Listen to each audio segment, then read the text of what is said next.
ሰላም ጤና ይስጥልኝ ይህ የአማርኛ መጽሐፍት የዩቲዩብ የትረካ ቻናል ነው። በዚህ ቻናል ዘወትር ሰኞ፣ ረቡዕ እና አርብ ምሽት 3 ሰዓት ላይ የተመረጡ የአማርኛ መጽሐፍት ትረካዎችን ወደ እናንተ እናደርሳለን።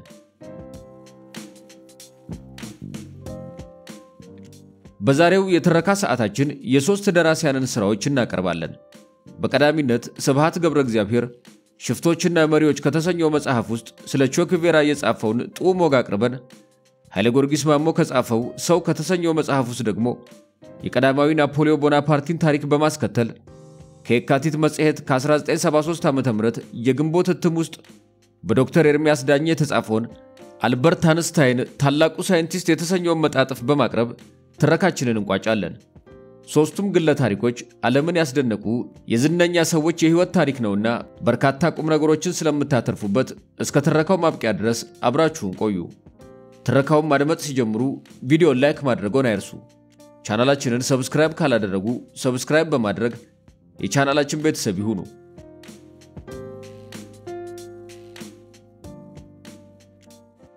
ሽፍቶችና መሪዎች።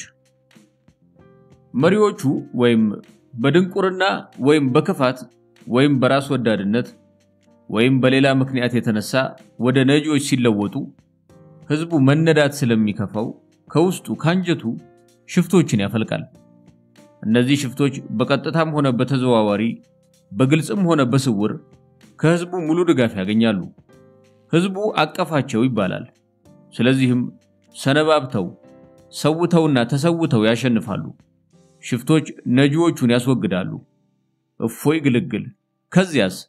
ከዚያማ ሽፍቶች የነበሩት መሪዎች ይሆናሉ። እነሱም ሰነባብተው ለገዛ ምክንያታቸው ወደ ነጂዎቹ እስኪለወጡ ድረስ። በራሺያ ሰፊ ሀገር እነ ሌኒን እነ ትሮትስኪ ድንቅ ሽፍቶች ነበሩ። የዓለም 1/6ኛው ህዝብ በሚኖርባት በቻይና ሀገር የተነሱት እነ ማኦ በጁና ኤን ላይ ተወዳጅ ሽፍቶች ነበሩ። በቪየትናም እነ ሆቺሚኒ የሚያስገርሙ ሽፍቶች ነበሩ። በኩባ እነ ፊደል ካስትሮ እነ ቼ ጉቬራ ታይተው ተሰምተው የማይታወቁ ዓለምን የነሸጡ ሽፍቶች ነበሩ። እነዚህ ሁሉ ቆንጅዬ ሽፍቶች የህዝቡን ብሶት ይዘው ስለተነሱ ድል አደረጉ። በሽፍትነታቸው ዘመን ተአምር ነው ወይም ምትሃት ነው የሚያሰኝ ብዙ ጀብዱ ፈጸሙ። የሽፍትነታቸው ዘመን ሲተረክና ሲጻፍ ገድል ይመስላል። ገድል ነው ደግሞ ምድራዊ ሆነ እንጂ። እንደተለመደው አገርን በሴት ብንመስላት ሽፍቶች የነበሩት ተለውጠው መሪዎች ሲሆኑ ውሽማ የነበረው ሰውዬ ባልሆነ እንደማለት ነው። ሰውየው ያው ሆኖም በውሽምነቱ ሌላ በባልነቱ ሌላ አሬትነት በአጠቃላይ እንዲያው በጭፍን ያህል ስንናገር በአንድ ልብ በአንድ ወኔ ለአንዲት ዓላማ ሲዋጉ የነበሩ ሽፍቶች መሪዎች በሆኑ በማግስቱ ዓላማቸውም ልባቸውም መለያየት ይጀምራል። ልዩነቶቻቸው እየበዙ እየከረሩ ሲሄዱ ጠላትነት እየተንፏቀቀ መሃላቸው ይገባል። በራሺያ ስታሊን ትሮትስኪን ከሀገር ያባርረዋል። ከዚያም ሜክሲኮ ድረስ ልኮ ያስገድለዋል። ሽፍቶች የነበሩት የትሮትስኪ ወገኖች ሽፍቶች በነበሩት በስታሊን ወገኖች ይጨፈጨፋሉ። በቻይና ሽፍታ የነበረው ሊዩ ሻዊቺ ሽፍቶቹ ወደ መሪዎቹ ሲለወጡ የመከላከያ ሚኒስተር ሆኖ ቆየ። ያውም አሪፍ ተዘርዝሮ የማያልቅ አደጋ አብረው ያሳለፉና ስንትና ስንት ድል አብረው የተቀናጁ ነበሩ። ማኦና ሊዩ በሽፍትነት ዘመን በደጉ ዘመን አለፈቻ የሽፍትነት ዘመን አይደግ ዘመን ስንትና ስንት ዓመት የመሞት የመቁሰል አደጋ ያለበትም ረሃብና ውሃ ጥም እየተጠራወተውም አብረን ነበር የምንቆስለው የምንሞተው። ባንድ ላይ ነበር የምንራበው የምንጠማው። ስናገኝም አብረን ነበር የምንደሰተው። ያውም አንተ ቀደም እየተባባልን። አይ ውቢቱ የሽፍትነት ዘመን ሁላችንም የህዝባችን ኡኡታ ጠርቶን ወጣን ከየቤታችን። ተዋጋ ነው ያንን ያሰኘው የነበረውን እኛም ህዝብ ነንና የህዝባችን ያካሉ ቁራጭ ነንና የህዝባችንም ኡኡታ ውስጣችንም ነበር እና ባንድነት ተዋጋ ነው። ያኔ ቢያስፈልግ አንተ ለኔ ትሞትልኝ ነበር እኔም ላንተ። ዛሬ ግን ዞረን እኔና አንተ እርስ በርሳችን ልንጋደል ሆነ። በመሃሉ ምን መጣና እንዲተለወጥን? እኔም አንተም ያወቅ ነው ተጋግዘን ጭራቁን ማባረር ሌላ ተጋግዘን ቻይናን መምራት ሌላ የት ነው የተጠላለፍነው መሰለ ሁለታችንም ለቻይና ህዝብ ለመሞት ወይም ለማሸነፍ ወጣን በለስቀናንና አሸነፍን ቀጥሎ ምን መጣ ያቺን ከህይወታችን አብልጠን እየወደድናት እኩል ልንሞትላት ተስማምተን የተዋጋንላትን ቻይና አሁን ተራችን መጣ እንምራት እናታችንን ስንል እኔ በዚህ በኩል ይሻላል ስል አንተ በዚያ በኩል ይሻላል ስትል መንገዳችን ተቃራኒ ሆነ አንተም ከልብህ ካንጀትህ ለቻይናችን ይበጃታል ያልከው ወደዚያ አመራ እኔም ከልቤ ካንጀቴ ለህዝባችን ይሻለዋል የምለው ወደዚህ አመራ የኔና ያንተ አብሮ መጓዛ በቃ እየወደድኩ እያከበርኩ ያንተ መንገድ ቻይናን ይጎዳል እንጂ አይበጃትም ብዬ ሰላምንኩ እቃወመሃለሁ አንተም እንደዚህ ነው ስለኔና ስለ ቻይናችን የምታስበው ምን ነው ያንተ መንገድ ትክክል በመሰለኝና አብሬህ በተጓዝኩ ባይሆንልኝም ያንተንና የቻይናን መንገድ ለመጥረግ በሞትኩ ግን ባንተ ቤት የኔ መንገድ የቻይና ጥፋት በኔ ቤት ያንተ መንገድ የቻይና ጥፋት ቻይና ከመጥፋቷ በፊት ማንንም ግለሰብ መጥፋት አለበት አንተም ሆንክ ነኝ አያሳዝንም ወይኔ ወያንተ መጥፋት ሲኖርብን እኔና አንተ ልንቻቻል አልቻልንማ ምናልባት ላንጠፋፋ እንችል ነበር ይሆን ከኛ በኋላ የሚመጡ አብዮታውያን ያስቡበት የት እንደተጠፋፋን መርምረው ይድረሱበት እዚያ ሲደርሱ እንደኛ እንዳይጠፋፉ በታሪክ የምናውቃቸው ሊዩ ሻኦ ቼና ማኦ እስከ መጋደል ደረሱ ቼና ካስትሮ ግን እንደተከባበሩ እንደተዋደዱ ተለያዩ በታሪክ ሳይሆን በመናባችን ቼ እንዲህ ብሎ ያስባል በዚህ በኩል ቀድመው ለህዝባቸው የታገሉና ታግለው አሸንፈው በኋላ ቀኝ ኋላ ዙር ብለው እርስ በርስ የተፋጠጡ አሉ በዚህ በኩል ደግሞ የመላው ዓለም ጭቁኖች ብዙ ናቸው የኩባ ህዝብ ትንሽ ነው እናም ነፃ ወጥቷል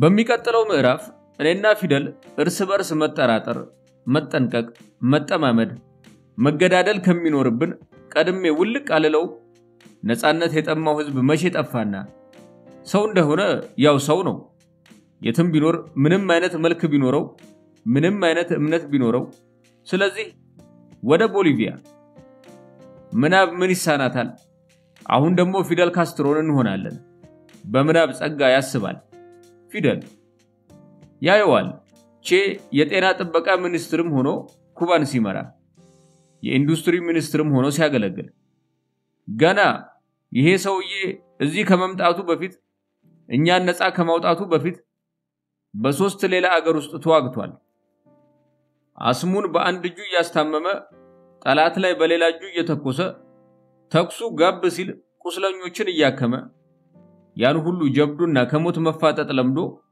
አሁን ኩባን ለማስተዳደር ይቸከዋል ይሰለችዋል ምን በወጣው በል እንግዲህ ቼ ቢሮክራሲውና ወረቀቱ በቃ ከእንግዲህ እኛ እንቀጥላለን ሂድና ደግሞ ሌላ ኩባ ውስጥ ገብተህ ተዋጋ ተዋጊና አስምን በየደቂቃው ተዋጋዋለህ ብቻህን ምን ነው አንዲቷን እንኳን በአስም መታፈን እኔ ልታመምልህ በቻልኩ ሂድ በቃ ተዋጋው ሰይጣንን ይቅና ሄኔ ጎበዝ ይለውና ይሰነባበታሉ ይህ በኩባ ሆነ ወደ ቻይና ስንመለስ ግን ማኦና ሊዩ ሻኦ ቺ ተቃቅረው እናገኛቸዋለን ነገሮች እየተባባሱ ይሄዳሉ አንድ ቀን ሊዩ ሻኦ ቺ ከአገር ለመጥፋት በአውሮፕላን ሲበር የሊቀመንበር ማኦ ወገኖች ነቅተውበት ኑሮ ተኩሰው አውሮፕላኑን አጋይተው ይገርሉታል ዘመናት ካለፉ በኋላ ደግሞ እነ ዴንግ ሲያኦ ፔንግ የሊቀመንበር ማኦን ሚስትና 3 ግብረ አበሮቿን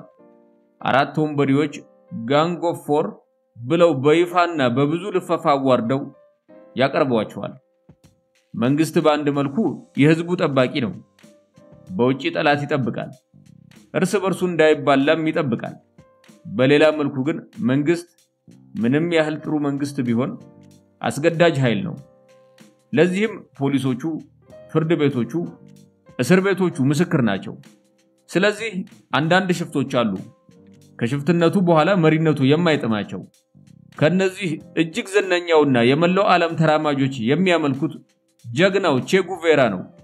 ቪቫ ቼ! ቼ የአብዮታውያን አርአያ ነው። ሀብለን ስንጀምር የኩባን ሽፍቶች ወደ ድል ከመራቸው ቀንደኛ ተዋጊዎች አንዱ የሆነው ቼ ጉቬራ ኩባዊ አይደለም፣ የአርጀንቲና ሰው ነው። ለብለን ስንቀጥል ቼ ጉቬራ በኩባ ከመከሰቱ በፊት በሶስት ሌሎች የላቲን አሜሪካ ሀገሮች ውስጥ ከጭቁን ወታደሮች ጋር የተፋፋመ የሽምቅ ውጊያ ተዋግቷል። ኩባ አራተኛ ሀገሩ ናት። በመጨረሻም ኢምፔሪያሊዝምን እየተዋጋ በጀግንነት የወደቀው በአምስተኛ ሀገሩ በቦሊቪያ ነው። ቼ ጉቬራ የአብዮታውያን አብዮታዊ ነው ልንለው እንችላለን። አብዛኞቹ አብዮታውያን በትውልድ ሀገራቸው ውስጥ የገዛ ህዝባቸውን ከጭቆና ነፃ ለማውጣት ነው የሚዋጉት። ቼ ግን ሌላ ነው። የሰው ልጆች ከጭቆና ለማላቀቅ ነው። የትም ይሁን የትም ጭቆናን እንዋጋለን። ማንም ይሁን ማንም ጨቋኝን እናውድማለን። ማንም ይሁን ማንም ለጭቁን እንሞታለን። ቼ ጉቬራ አስም ወይም አስማ የሚባለው ትንፋሽን እፍን የሚያደርገው በሽታውን አስጨናቂና የሚሰማውን ሰው የሚያሳቅቅ በሽታ ገና በልጅነቱ ተቆራኘው። በሽታው ከማየሉ የተነሳ ቼ ትምህርት ቤት መግባት አልቻለም። አስተማሪ ቤቱ እየመጣ ያስተምረው ነበር። እንግዲህ ቼ ጉቬራ ግማሽ የአልጋ ቁራኛ ግማሽ የቤት እስረኛ ሆኖ ነበር መኖር ያለበት እንጂ ጦር ሜዳ ይሄዳል ብሎ ማን ያስብ ነበር? እንግዲያው ምን ለውጥ መጣ? በሽታው ተሻለውን? በጭራሽ። ቼ ከበሽታው ጋር እልህ ተያያዘ። ያመኛል እሰቃያለሁ እንጂ በሽተኛ አይደለሁም። እምቢ በቃ። በመንፈስ ጥንካሬ ብዛት ነው ቼ ሕክምናም የተማረው፣ ጭቆና ላይም የዘመተው። አስቸገረ ቼ ጉቬራ። ላቲን አሜሪካን አመሳት። የጭቆናና የብዝበዛ አማለክትን እንቅልፍ ነሳቸው። ሲአይኤ ተላከ። ቼን በቦሊቪያ ጫካ ከበቡት፣ ገደሉት። መልእክታቸው ተሳካ።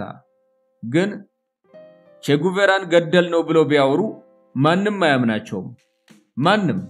ስለዚህ የሬሳውን ፎቶግራፍ አሰራጩ። ቼ ጉቬራ ቅዱስ ነው የሚሉ አሉ። ባለጥይቱ ቅዱስ። እንግዲህ የቼ ጉቬራ አምላክ የነጻነት አምላክ አብሮን ይሁን። የአብዮት አያቶች። አብዮት አብየ እምቢ አለ ከሚለው የግዕዝ ግስ የተወሰደ ነው። አብዮት ሁለት ክፍል አለው። ክፍል 1 ቋሚ ሆኖ የቆየውን ስርዓት እምብዮ በዚህ ስርዓት አልተዳደርም ይሉና ያን ስርዓት ያፈርሱታል። ክፍል 2 ያን የፈረሰውን ስርዓት የሚተካ አዲስ ስርዓት ይዘረጋሉ። እንደምንሰማው በሰማየ ሰማያት ከሊቃነ መላእክት ሁሉ በላይ የነበረው ሳጥናኤል የመጀመሪያው አብዮታዊ ነው። ግን የአብዮትን አንዱን ግማሽ ማለትም እምቢታቸውን ብቻ እንደፈጸመ እነ ቅዱስ ሚካኤል በጦር ድል ስለመቱት ተይዞ ከሰማየ ሰማያት ተወረወረ። 7 ቀን ከ7 ሌሊት ሙሉ ሲወድቅ ሰንብቶ ሲኦል ውስጥ በእሳት ሰንሰለት ታሰረ። ከሼክስፒር ቀጥሎ ታላቁ የእንግሊዘኛ ቋንቋ ገጣሚ ብለው እንግሊዞች የሚኮሩበት ጆን ሚልተን ገነት ጠፍታ በተባለው ዝነኛው ድርሰቱ ሳጥናኤልን በሲኦል እንዲህ ያሰኘዋል። በመንግስተ ሰማያት ከማገልገል በገሃነም መንገስ ይሻላል። አብዮታውያን ቢሸነፉም ወይኔ ምን ነው እምቢታው በቀረብኝ ኑሮ አይሉ። እንደገና እድል ቢገጥመኝ እንደገና እዋጋለሁ ይላሉ እንጂ። በመጀመሪያው የአብዮት ግማሽ ማለትም የቆየውን ስርዓት እምቢ በማለቱ አብዮታውያን ሁሉ ይመሳሰላሉ። የሚለያዩት በሁለተኛው ክፍል ነው። አንዳንዶቹ ከዚያ ካፈረሱት ስርዓት የተሻለ አዲስ ስርዓት በመዘርጋታቸው በህዝባቸው ይወደዳሉ። ለሀገራቸው አንዳንዴም ለሰው ልጆች ሁሉ የሚበጅ ስራ ሰርተው ያልፋሉ። ሌሎቹ ግን በዚህ ጽሑፋችንን የምንጠቅሰው ጥሩን አብዮት የፈጸሙትን ጀግኖች ብቻ ይሆናል። እነዚህን አብዮታውያን ጥንታውያን አብዮታውያንና ዘመናውያን አብዮታውያን ብለን በሁለት እንከፍላቸዋለን። ጥንታውያን አብዮታውያን አብዛኞቹ የተነሱት በአምላካቸው ስምና ስለ ሃይማኖትና ግብረገብ መሻሻል ጉዳይ ሲሆን እነሱም መምህራን ነበሩ። ዘመናዊያኑ ግን የሚነሱት በህብረተሰቡ ስምና ስለ ኢኮኖሚ አቋም እንደዚሁም ስለ መንግስታዊ አስተዳደር መሻሻል ጉዳይ ሲሆን እነሱም ደራሲያንና የፖለቲካ ሰዎች ናቸው። ጥንታዊያኑ አብዮታውያን የሚመሳሰሉበት አለ። አብዮታቸው ይወለዳል፣ ያድጋል፣ ያረጃል። የአብዮት ልደት አንድን አብዮታዊ የዘመኑ ግፍ ጭቆናና ግብዝነት ያንገፈግፈዋል። አይሆንም ብሎ ይነሳል። የዘመኑ ሁናቴ የተስማማቸው ወገኖች ሊያጠፉት ይነሳሉ። ስደት፣ ጭንቀት፣ አንዳንዴም ሞት ይደርስበታል። ለምሳሌ ኢየሱስንና መሐመድን እናስታውሳለን። የአብዮት እድገት አብዮታዊው ቢሞትም ተከታዮቹ በሐሳቡ እየገፉበት ይሄዱና የድሮ ስርዓት ይሸነፋል፣ ይቀራል። አዲስ የተሻለ ስርዓት ይዘረጋል። የተሻለ ስንል ጭቆና የተቀነሰበት ፍትህ የበዛበት ማለታችን ነው። የአብዮት ማርጀት ታዲያ የሚያሳዝነው ነገር ያ የቀድሞ ስርዓት ይሰራው የነበረው ግፍ ቀስ እያለ ይመለሳል። ግን አሁን ግፍ የሚሰራው በዚያ በአብዮታዊው ስም ነው። ያንን ግፍና ጭቆናን ለማስወገድ መከራ ያየው የተሰደደው የተገደለው ሰውዬ አሁን ስሙ ለዚያው አይነት ግፍና ጭቆና መፈጸሚያ መሳሪያ ይሆናል። ደሞ ሌላ አብዮታዊ ተነስቶ አይሆንም እስኪል ድረስ አንድን አብዮታዊ በትክክል ለመገመት እሱ ሲወለድ ባገሩ የነበረው ስርዓት እንዴት ያለ ነበር? እሱ የዘረጋው አዲስ ስርዓትስ ከቀድሞ ስርዓት በምን የተለየ ነበር? ለሚሉት ጥያቄዎች ትክክለኛውን መልስ ማግኘት ይኖርብናል። አዲሱ ስርዓት ለሀገሩ ሰዎች ምን ጥቅም ሰጠ? በአዲሱ ስርዓት እየተመሩ ምን የሚያስመሰግን ወይም የሚያኮራ ነገር ሰሩ? አዲሱ ስርዓት ከሀገሩ ድንበር አልፎ በጠቅላላው ለሰው ልጆች የሰጠው ጥቅም አለ ወይ? ለምሳሌ ምን ጥቅም ሰጥቷል? የአብዮታውያን ታሪክ ስንመለከት አንዱን ከሌላው ማነጻጸር ይጠቅማል። እገሌና እገሌ በዚህ ሲመሳሰሉ በዚህ ደግሞ ይለያያሉ ብለን አንዳንድ ነጥብ ያብራራልን ይሆናል። ያለንበት ዘመን የአብዮቱ ዘመን በመሆኑ አብዮትን በይበልጥ ለማወቅ ሊረዳን ይችላል። ማወዳደር እገሌ ከገሌ ይበልጣል ማለት ግን ጊዜ ከማጥፋት ሌላ ትርፍ የለውም። ለምሳሌ ከሙሴና ከመሐመድ ማን ይበልጣል የሚለው ጥያቄ ፍሬቢስ ነው።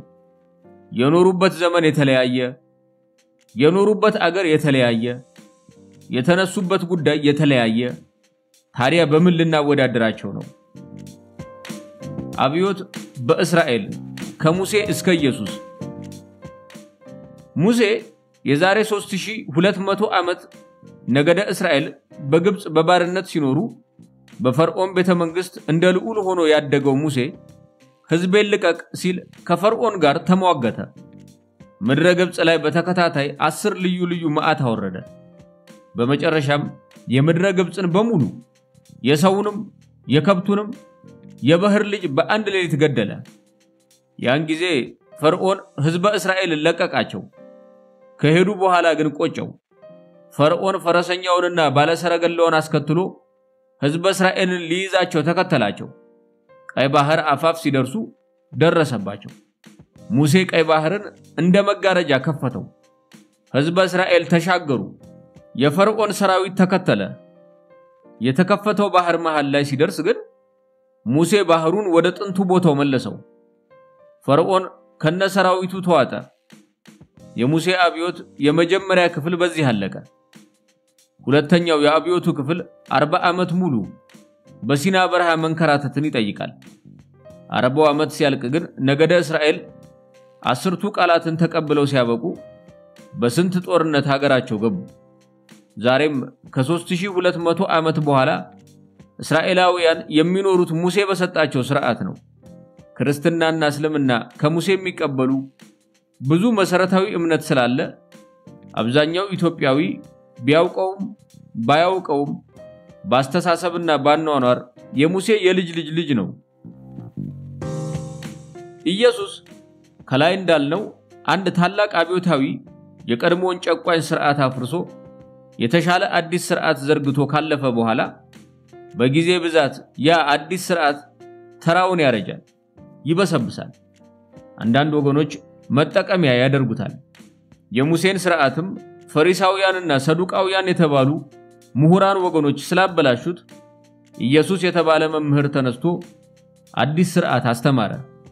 ኢየሱስ የፍቅርና የሰላም መምህር ነበር። ሁለት ልብስ ያለው አንዱን ለሌለው ይስጥ፣ እርስ በርሳችሁ ተዋደዱ፣ የሚጠሏችሁን ውደዱ ሲል አስተማረ። ሰንበት ለሰው ልጅ ተሰራ እንጂ የሰው ልጅ ለሰንበት አልተሰራም ሲልም የሰው ልጅ ከፍተኝነት አወጀ። ለእምነቱ ተሰቀለ። በኢየሱስ ስም አዲስ ሥርዓት ተዘረጋ። በእስራኤል ሳይሆን በውጭ አገርም ኢየሱስም ራሱ ነብይ በገዛ አገሩ አይከበርም ብሎ ነበርና ያ ኢየሱስ ያስተማረው ሥርዓት ደግሞ ተራውን ሲያረጅ የፍቅርና የሰላም መምህር በሆነው በኢየሱስ ስም ጦርነት ማድረግ፣ በኢየሱስ ስም ሰውን በእሳት ማቃጠል መጣ። አብዮት በሀገረ ህንድ ቡድሃ ከ2500 ዓመት በፊት ጋውታማ ቡድሃ ሲወለድ ጥንታዊው የሂንዱ ሃይማኖት አርጅቶ መንፈሱ ተረስቶ መልክና ባዶ ሥርዓት ብቻ ሆኖ ቀርቶ ነበር። ለአማልክቱ መስዋዕትን ማቅረብ የሚችሉት ብራህሚን የሚባሉት ቄሶች ብቻ በመሆናቸውና ብራህሚንነትን በችሎታ ወይም በብቃት ሳይሆን በትውልድ የሚወረስ በመሆኑ የሂንዱ ሃይማኖት የአንድ ወገን መደብ መጠቀሚያ ሆኖ ነበር። ልዑል ጋውተማ ቡድሃ ይህንን ባዶ ሃይማኖት ገለባ ወዲያ አስወግዶ አዲስ ሃይማኖት አወጀ። መልእክቱ ባጭሩ ደህንነት ባንተ በራስህ እጅ ነው፣ ራስህን ታድናለህ እንጂ ሰውም አያድንህ፣ አማልክትም አያድንህ ነበር። ቡድሃና ኢየሱስ በብዙ ነገር ይመሳሰላሉ። በታሪክ አይን ስናያቸው የሚመሳሰሉበት አንዱ ነገር እነሱ የመሰረቱት ሥርዓት አሁን በገዛ ሀገራቸው ብዙ ተቀባይ የለውም። በውጭ ሀገር ግን ብዙ ሚሊዮናት ህዝብ ይከተላቸዋል። አብዮት በቻይና ኮንቹ አውሮፓውያን ኮንፊሽየስ እያሉ የሚጠሩት በ2500 ዓመት በፊት የኖረ ቻይናዊ መምህር ነው። ኮን ከጥንታውያን አብዮታውያን እጅግ የተለየ ነው። ሌሎቹ በአምላክ ወይም በአማልክት ስም ሲነሱ ኮንቹ የተነሳው በሰው ልጅ ስም ነበር። ሌላው የሃይማኖት አስተማሪዎች ወይም መሪዎች ሲሆኑ ኮንቹ የማህበራዊ ኑሮና የመንግስታዊ አስተዳደር አስተማሪ ነበር። ኮንቹ ማስተማር ሲጀምር ጥንት ታላቅ የነበረችው ቻይና ወድቃ ነበር።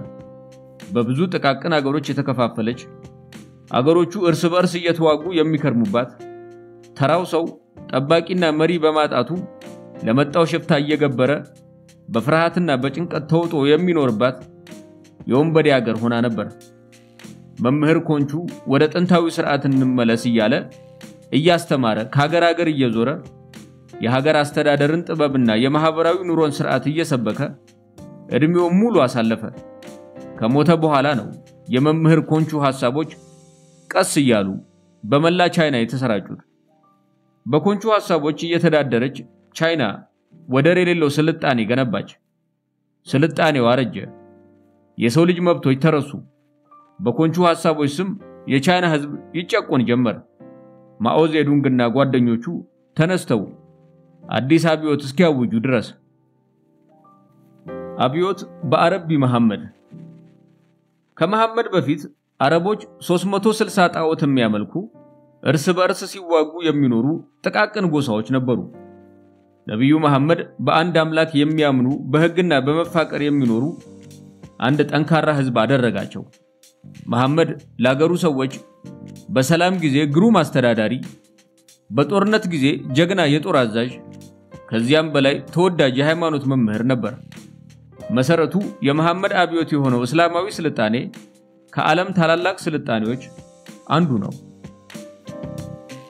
አብዮት እያሳደዳቸው በጃንሆይ ኃይለ ሥላሴ ዘመን ዩኒቨርሲቲ ኮሌጅ በመንማርበት ጊዜ የታሪክ አስተማሪያችን ሚስተር ሶሎዱሂን የሚባል ሩስኪ ነበር። ረጅም ዘንካታ ነው። መነጽር ያደርጋል። አይኑ ሰማያዊ፣ ከሌሎቹ ፕሮፌሰሮች ለየት ያለ ነው። ቴስት ወይም ፈተና ሲኖር ሌሎቹ ኤ፣ ቢ+፣ ሲ የሚል ማርክ ይሰጡናል። በቃ ሚስተር ሶሎዱሂን ግን ውጤታችንን የሚነግረን ዘናጭ በሆነ ስታይል ነበር። ክፍል ከኛ ቀድሞ ገብቶ ውጤታችንን ጥቁር ሰሌዳው ላይ እንዲህ ያሳውቀናል። History test results.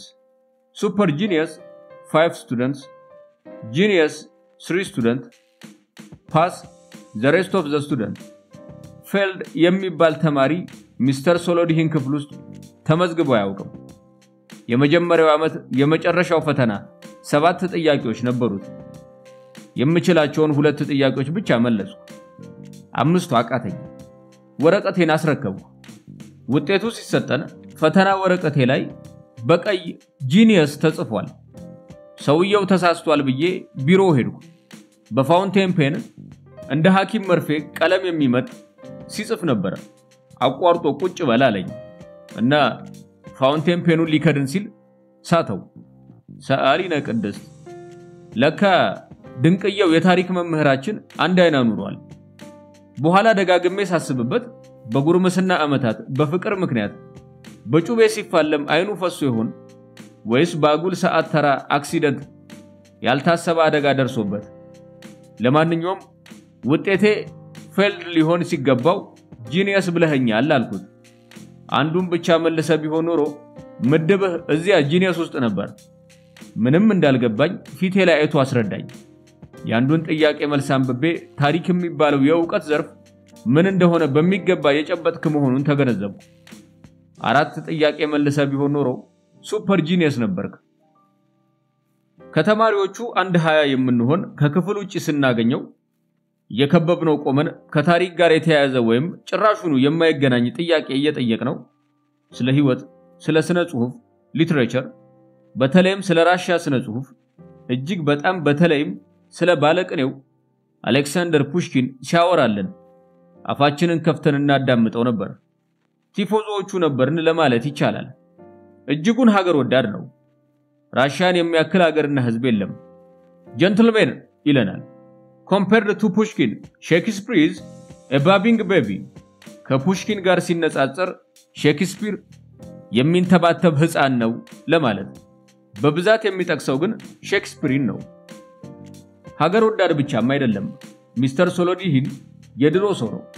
በሱ እይታ የሆነ እንደሆን ሴቶች የአእምሮ ስራ ችሎታቸው ከኛ ከወንዶች በጣም ያነሰ ነው።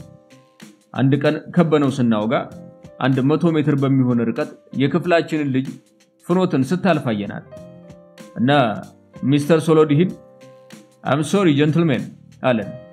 ሴት ብትሆንም ያቺ ፍኖት ሱፐር ጂኒየስ መሆኗን እንድናውቅላት ሐቁ ያስገድደናል አለን። ከፕሮፌሰሩ ወደ ግለሰቡ ሶሎዲሂን ስንመጣ ስለ አብዮት መናገር ይኖርብኛል። የነጓድ ሌኒን አብዮት ፈነዳ። ሚስተር ሶሎዲሂን ባለጸጋ ስለሆነ ማለትም እንደ አድሃሪ ጸረ አብዮተኛ ስለሚቆጠር ሳልታሰር ወይም ሳልገደል መሸሽ ይሻለኛል ብሎ ዘመድ ወዳጆቹን ተሰናብቶ የራሺያ ጎረቤት ወደ ሆነችው ወደ ቡልጋሪያ ገሰገሰ። ህዝቡ በዘርና በሃይማኖት በባህል ከሩስኪዎች ጋር አንድ ሆኖ በቋንቋ ይለያያል። የጉርብትናቸውን ያህል ራሽኛና ቡልጋሪያንኛ እህትማማች ቋንቋዎች ናቸው። አብዮቱ ያባረረውን ያህል የቡልጋሪያ አድባር ተቀበለችው። በአጋጣሚ ከአንዲት ቡልጋሪያዊት ጋር ተዋወቀ። በአጭር ጊዜ ውስጥ ተግባቡ። አንድ ቀን እዚህ መኖሬ ስለሆነ ቋንቋችሁን የሚያስተምረኝ ሰው አፋልጊኝ አላት። ጊዜህን አታጥፋ። ቡልጋሪያንኛ እኮ ከዚህ ሀገር ውጭ አይነገርም። አንተ ደግሞ እዚህ የምትኖረው ለአጭር ጊዜ ብቻ ነው። ምክንያቱም ቡልጋሪያ በቂ አቅም ስለሌላት ራሺያ በምትሄድበት መንገድ መሄድ ይኖርባታል እና የሌኒን አብዮት ከአንድ ወይም ከሁለት ዓመት በኋላ በግል የሚያሳድድህ እስኪመስልህ ወደዚህ ተጋብቶ ይፈነዳል። ሴት ብትሆንም እንደ ክፍላችን ልጅ እንደ ፍኖት ሱፐር ጂኒየስ የሆነች ባለ ዲግሪ ሊቅ ኖራለች ሴትየዋ። ምክንያቱም የቀጠረችው ይመስል አብዮቱ ከራሺያ ተሻገረና ፈነዳ። እሱም እኩል ጸረ አብዮተኛ አድሃሪዎች ስለሆኑ እጣፈንታቸው ከመግባባታቸው ጋር ተቀናጅቶ እስከ ዘለቄታው አቆራኛቸው። ሚስተርና ሚሲስ ሶሎዲሂን ወደ ኢትዮጵያ ተሰደዱ። እንግዳ ተቀባይዋ ቅድስት ሀገር መልካም ፈቃዷ ሆኖ ሚስተር ሶሎዲሂንን በቀዳማዊ ኃይለ ሥላሴ ዩኒቨርሲቲ ኮሌጅ የታሪክ መምህርነት ስራ ያዘ። ለኛ ለቲፎዞቹ ሚስተር ሶሎዲሂን ከሌሎቹ መምህራን የሚልቅበት ምክንያት ሰዓሊ መሆኑ ነው። በቃላት የሚነግረንን በስዕል ይገልጽልናል። 1000 ቃላት ከመናገር አንድ ማሳየት ይበልጣል ይላሉ የጥንት ቻይናዎች ብሎኝ ያውቃል። ለምሳሌ ፊደልን ምን አይነት ሰው የፈጠረው ይመስላችኋል ጠየቀን። የጥንት ዘመን ደብተራ ሳይሆን አይቀርም አልነው። አይደለም አለን መምህራችን። አንዱ ሱፐር ጂኒየስ ነጋዴ ነው። ለምሳሌ የ5 ቀን ጉዞ ርቆ የሚሰራ ሽርክ አለው። እሱ የሚነግድበት ገበያ ግመል በጣም ተወደደም በል። ወደ ሽርኩ መልእክት በጠፍጣፋ ድንጋይ ወይም በከብት የትከሻ አጥንት ላይ ይጽፋል። በምን መጻፊያ? ሲነድ ቆይቶ በጠፋ እንጨት ጥቁር ጫፍ የግመል ስዕል እንደዚህ ይስላል። ሶሎዲህን ሰሌዳው ላይ ምን የመሰለ ግመል ፈጥሮ ያሳየናል። ቁጥራቸው 7 የሆነ 4 መስመር ከላይ ወደ ታች፣ አንድ መስመር አራቱን ከጎን ወደ ጎን ይሰርዛቸዋል። 5 አልሆኑም? ከጎን 2 መስመር ከላይ ወደ ታች 7 ግመል ይላክለታል። በርካታ ትውልዶች ካለፉ በኋላ አንድ ሌላ ሱፐር ጂኒየስ ነጋዴ ይከሰታል። ግመልን ለመግለጽ ሻኛው በቂ ስለሆነ እግር የሌለው ግመል በመላክ ስዕሉን አቃለለው። ሌሎች ብዙ ትውልዶች አለፉ። ተረኛው ሱፐር ጂኒየስ ነጋዴ ግመሉን ካንገቱ በላይ ብቻ እየሳለ መላክን አመጣ። ተረኞች ብዙ ትውልዶች በተራቸው አለፉ። እንደ ሱፐር ጂኒየስ ኦፍ ዘ ሃይስት ኦርደር የሱፐር ጂኒየሶች ቁንጮ ተከሰተ። ከነጭራሹ የግመል ስዕልን እርግፍ አድርጎ ጥሎ በመትኩ የድምጽ ስዕልን ፈጠረ። ይኸውና ግመል በአረብኛ። ሶሎዲህን ራሱ እንደ መምህር ሱፐር ጂኒየስ ነበር። ለምሳሌ ኤንሸንት ሂስትሪ የጥንት ዘመናት ታሪክ ሲያስተምረን ጀንትልሜን ይለናል። ወይዘሪት ፍኖትና ሌሎች ሴቶች አብረውን እየተማሩ ነው። እሱ ግን በስነ አእምሮ የጥንት ወንድ ስለሆነ ሌዲስ ለማለት ክብሩና ህሊናው አይፈቅድም። ከስልጣኔዎች መጀመሪያ የፈርዖናዊቷ ግብጽ ነው ይባላል። እኔ ግን የቻይና ስልጣኔ ይቀድማል ባይ ነኝ። ዘ ግሬት ዎል ኦፍ ቻይና አስደናቂነቱ ከፒራሚዶች ይበልጣል ወይስ ያንሳል ብላችሁ ብትጠይቁኝ መልስ አይኖረኝም። ለማንኛውም ወደ ቻይና እንሂድና ዘመናት ነግተው ገና በሺዎች መቆጠር ከመጀመራቸው በፊት ዘ ሰን ኦፍ ሄቨን የሰማያት ልጅ የነገስታቱ መጠሪያ ማዕረግ በነበረበት ጊዜ ለንጉሱ ሱፐር ጂኒየስ ፕለስ የሆነ አርኪቴክት ቤተመንግስት ገነባለት። ባለፉት ዘመናት ታይቶ የማይታወቅ በሚመጡት ዘመናትም ይታያል ተብሎ የማይታሰብ ነው ተባለ። አንዱ ሱፐር ጂኒየስ ፕለስ ሰዓሊ ደግሞ ይህን ቁስራ ስላስደነቀውና ስለመሰጠው ቀለሞቹን ቀመመ። በሱ ተመልካቹን ሁሉ አስደመመ። በቤተመንግስቱና በስዕሉ የትኛው ግልባጭ እንደሆነ እርግጠኛ መሆን አልቻለም።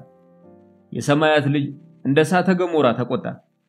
ቤተመንግስቴን እነዚህ ምስክሮች እያዩ ሰርቀኸኛል፣ ሞት ይገባሃል አለና በገዛ እጁ የሰዓሊውን አንገት በሰይፍ ቀላው። ሱፐር ጂኒየስ መሆን አንዳንድ ጊዜ አደገኛ ነው ይሆንላችሁ። ንጉሱ ይህም አልበቃውም።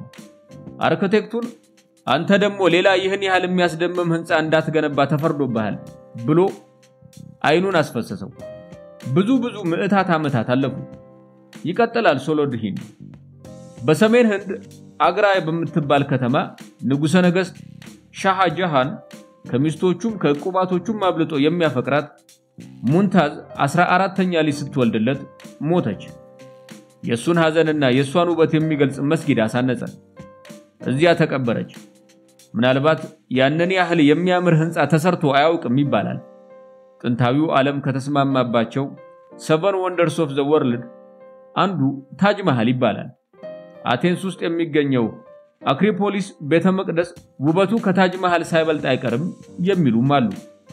ታጅ መሃል በፈረንጅ በ1632 ተጀምሮ በ1953 ተጠናቀቀ። ዘ ግሬት ፒራሚድ ኦፍ ጊዛ የሚባለውን ለመገንባት 4 ዓመት ብቻ የበለጠ ጊዜ ወሰደ ማለት ነው። ታጅ መሃልን ለመገንባት በሺዎች የሚቆጠሩ ጠበብትና የእጅ ሥራ ባለሙያዎች ተሰማርተው ነበር። ነጩን ብረበረድና ሌላውን አስፈላጊ ቁሳቁስ ለማመሳሰል 1000 ዝሆን ተመድቦ ነበር። ታጅ መሃል የቤተ መንግስታት ቁንጮ ማለት ነው። ጀንትልሜን ይለናል ሶሎዲህን። ከዚህ ቀጥዬ የምነግራችሁ እውነት ይሁን ወይስ ፈጠራ በርግጥ ለማወቅ የሚቻል አይመስለኝም። ታጅ መሃልን የፈጠረው አርቲስት የጥንታዊት ቻይና ሱፐር ጂኒየስ አርኪቴክት የደረሰበትን የአይን መፍሰስ በሱ እንዳይደገም አስፈላጊውን ጥንቃቄ ወሰደ። ብዙ ይቅርታ ከለመነ በኋላ የምናዘዘው ኃጢያት አለ። ህንጻው አልቆ ከተመረቀ በኋላ ነው ስህተቴ ታየኝ። ዝናብ ሲወርድ ወደ ህንጻው ውስጥ ውሃ ቀስ ብሎ ይወርድና ነጩም ነበረድ ላይ ቆሻሻ አይኑን ስለምትቆረቆረው የህንጻው ውበት አይታየውም። ሰውነታችን ላይ ትንሽ ቁስል ካለ ትኩረታችንን ሳንወድ እንደሚስበው አይነት እና ምን ይሻላል?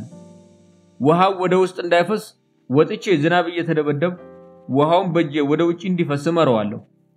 ብልሃቱን ለአንዱ ረዳት አሳየው። አይገባውማ።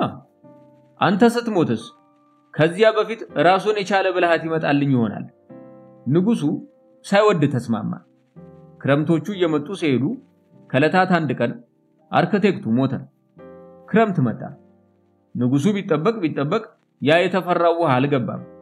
ለከርሞም አልገባም። ለካ ያ ገብቶ አይን ይስባል የተባለው ውሃ ህይወቱን ለማትረፍ ሲል የፈጠረው ውሸት ኑሯል። እኛ ስንስቅ ሶሎዲን ፈገግ እንኳን አላለም።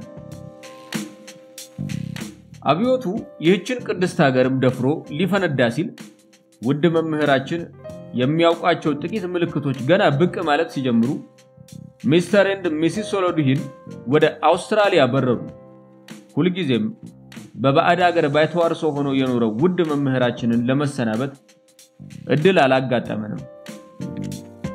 የኔታ ገብረ መድህን መምህር ሶሎዲንን የማደንቀውን ያህል የኔታ ገብረ መድህንን ወዳቸዋለሁ። በ13 ዓመቴ የግዕዝ አስተማሪያችን ነበሩ። ገና በመተዋወቂያችን የትምህርት ሰዓት ነበር የዋህና ደግ ሰው መሆናቸውን ያወቅነው። የኔታ ገብረ መድህን አጭር ቀጭን ናቸው። ጺም የላቸውም እንዳንል ግን ፊታቸው ለስሙ ያህል ጥቂት ጸጉር አብቅሏል። ሲናገሩ እንደ ህንዶቹ ጭንቅላታቸውን ከጎን ወደ ጎን ያንቀሳቅሳሉ። ሁሉ ጊዜ የሚለብሱት ያንኑ ቡኒ ካኪ ኮትና ሱሪ ነው፣ ግን ሁሉ ጊዜ ንጹህ። ትምህርታችንን በግስ እርባታ እንጀምራለን። ነፍህ ማለት ነፈሰ ነው።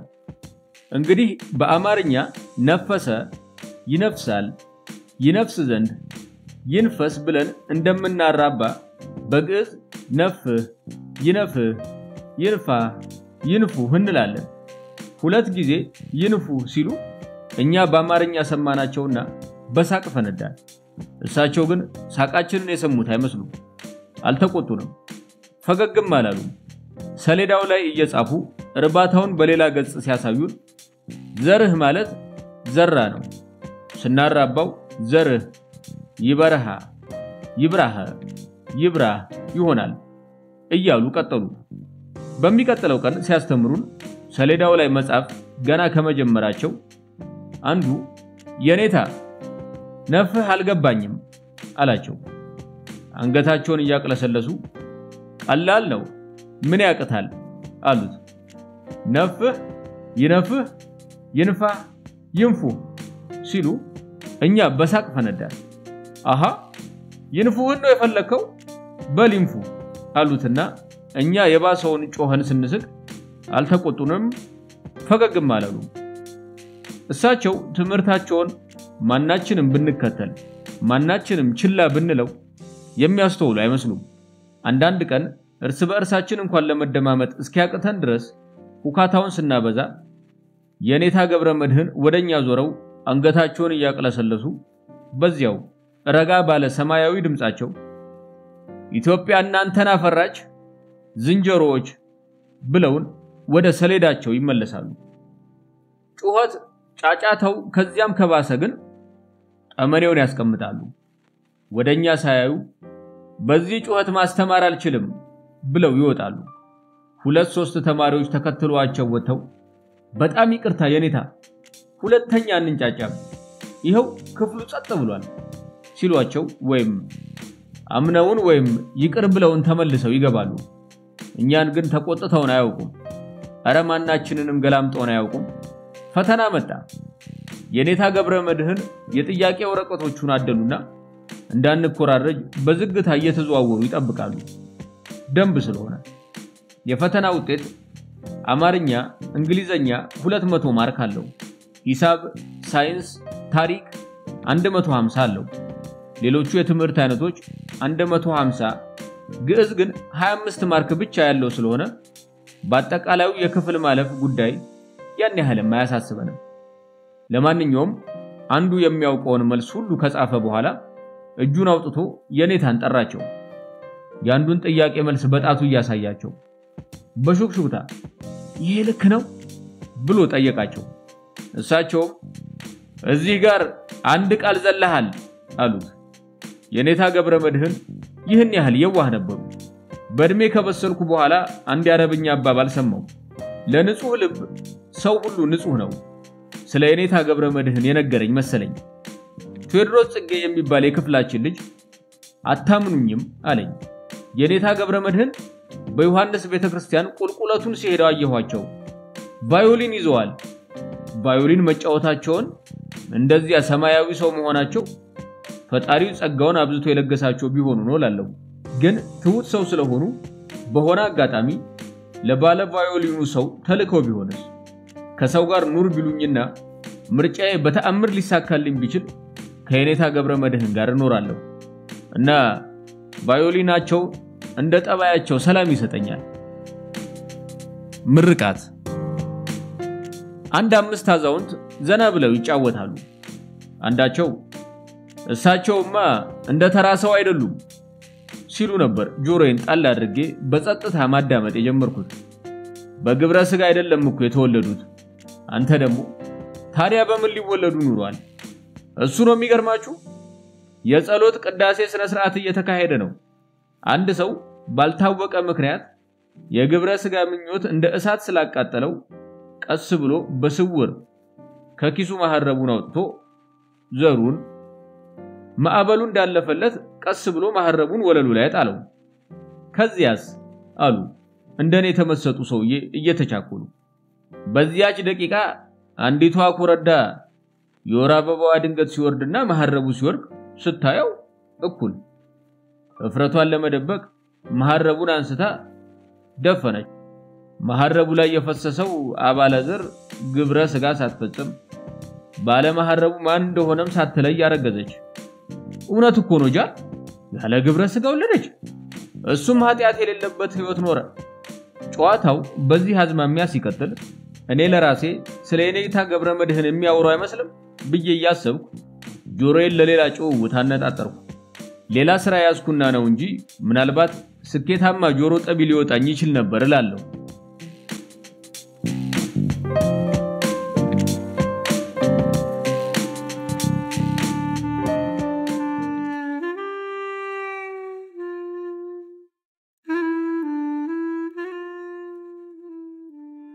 ዓለማችን በታሪኳ የማትረሳቸው ዓለምርሳት ብቻም ሳይሆን ላቅ ያለ ስፍራን የምትሰጣቸው ነገስታትን እንዳፈራች ስናስብ ምናልባት ወደ ልቦናችን ቅድሚያውን ስፍራ ይዞ የሚመጣው አውሮፓን እንደ አንድ ሀገር የገዛት የፈረንሳይ ንጉሠ ነገሥት ቀዳማዊ ናፖሊዮ ቦናፓርት ይሆናል ለዚህም ነው ታሪክ እስከዛሬ የሱን ስም ሲጠቅስ አብሮ ሳይጠቅስ የማያልፋቸው ቅጥያዎች ያጎናጸፈው በታሪክ መስፈሪያ ታላቅ አዋቂ ሰው በጦርነት ጀግናና ጥበበኛ ወታደር በስትራቴጂው ወደር አልባ ጀነራል በመንግስት አመራር ችሎታው ረቂቅ ፖለቲከኛ በሐሳቡ ልበሰፊ በንግስናው የተፈራ ወዘተ ወዘተ የእያንዳንዱ ሀገር ዕጣ የሚወሰነው በሚገነባው ምሽግ ነው ይላል ከምንም በላይ ለጦርነት ፍቅር የነበረውና ኃያልነቱንም በጦር ሜዳ ውሎ ያረጋገጠው ናፖሊዮን እያንዳንዱን የየዕለት አጋጣሚ ሳይጠቀምባት የሚያልፈሰው ቢኖር የውድቀቱን መቃብር የሚቆፍር ይሆናል የኔም ዕጣ ፈንታ በየዕለት ተግባሬ ብቻ የሚለካ ነው ሲል ተከታዮቹን ረፍት ይነሳቸዋል ወታደሮቹን ከጀግናም ጀግና ከቆራጥም ቆራጥ በማድረግ ሲያነጻቸው ደግሞ ለመሞት የወሰንን ቀን ጀግኖች ሆነናል ሁላችንም ለመሞት የተፈጠርን ነን ለሀገር ከመሞት ተርፎ የጥቂት ቀናት እድሜን መጨመር ደስታ ይሰጠናል ብላችሁ አትሞኙ ይላቸዋል እናም እስከመቼም ፈረንሳይ በታሪኳ አይታማ ታውቃቸውን ጀግኖች ሲያመርትላት ኖረ ጀግናን ጀግና የሚያደርገው ሞቱ ሳይሆን የሞተበት ምክንያት ነው የሚለውን ንግግሩን ካንደበቱ ሳይለይ ለማለፍ በቃ። በናፖሊዮን ፊት ፈሪ ሰው ቦታ አልነበረውም።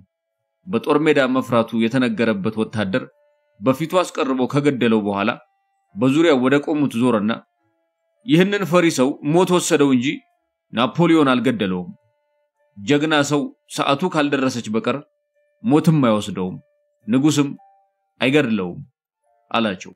እድል እንደ ሴት ነች፣ አንድ ጊዜ ካመለጠች ነገ አገኛታለሁ ብዬ አላስብም የሚለውን እምነቱን ይዞ ቢተረክና ቢጻፍ ተውሎ ቢታደር የማያልቅ የጀግንነት ታሪክ በየዕለቱ ፈጸመ።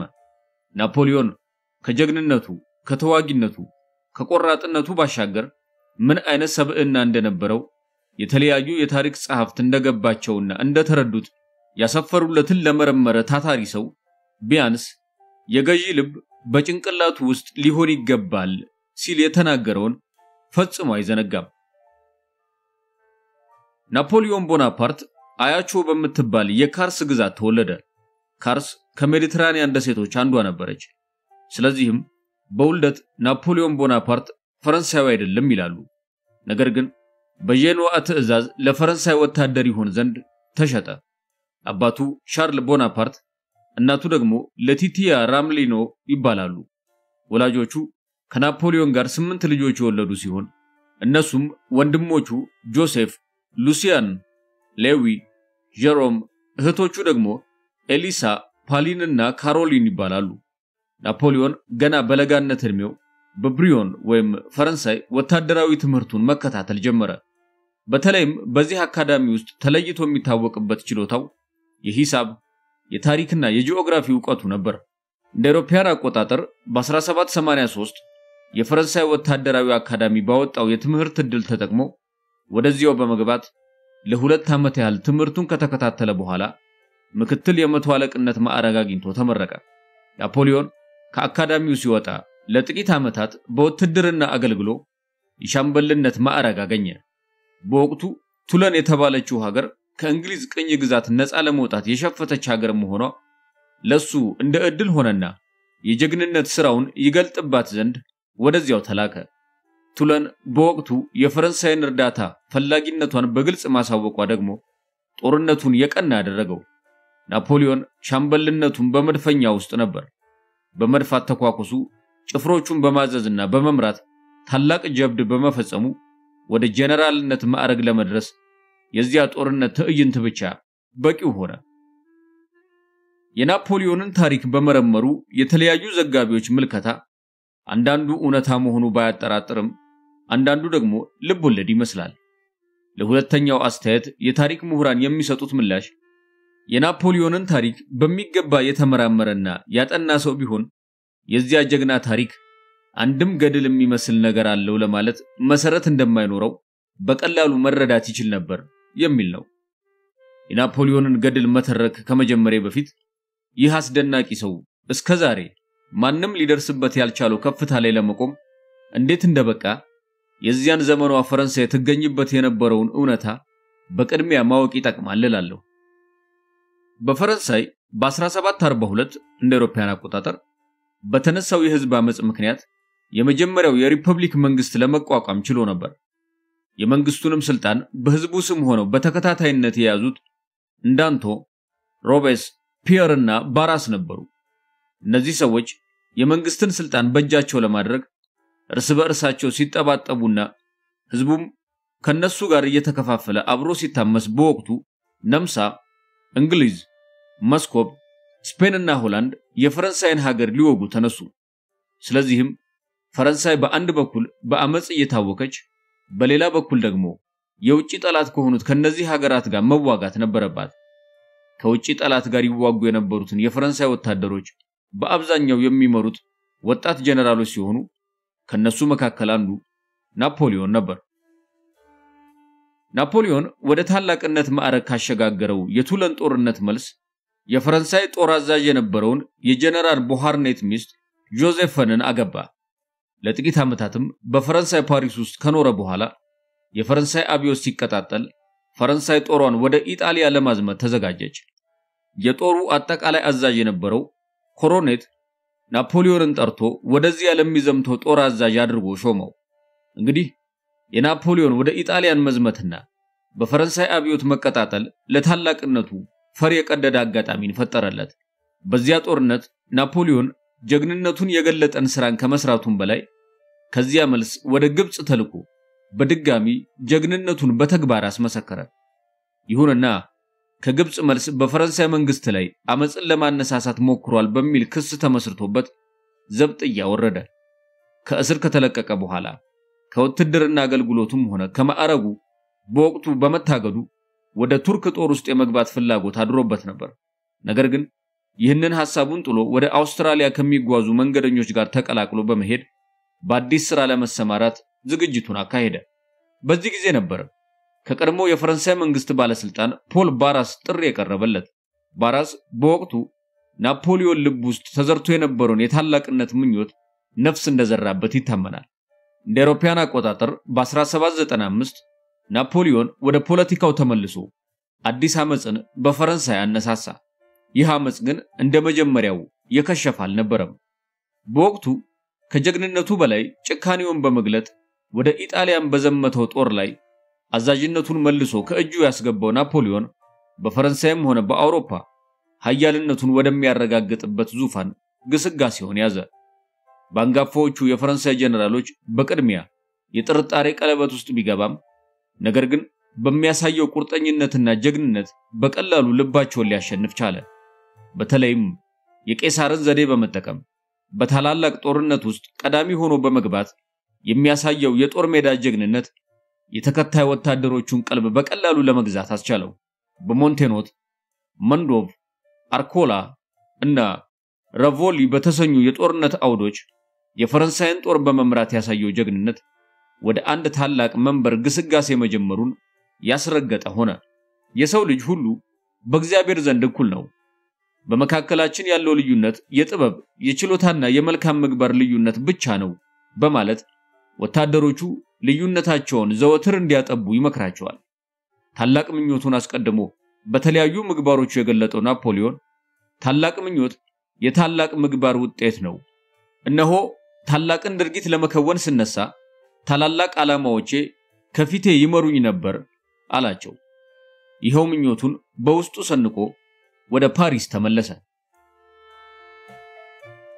በወቅቱ የፈረንሳይ ሐሳብ ኃይለኛ ባላጋራ ሆኖ የታያትን የእንግሊዝን መንግስት መጀመሪያ በግብጽ ላይ ሁለተኛ በህንድ ላይ የነበረውን የገዥነት ስልጣን ማስጣል ነበር።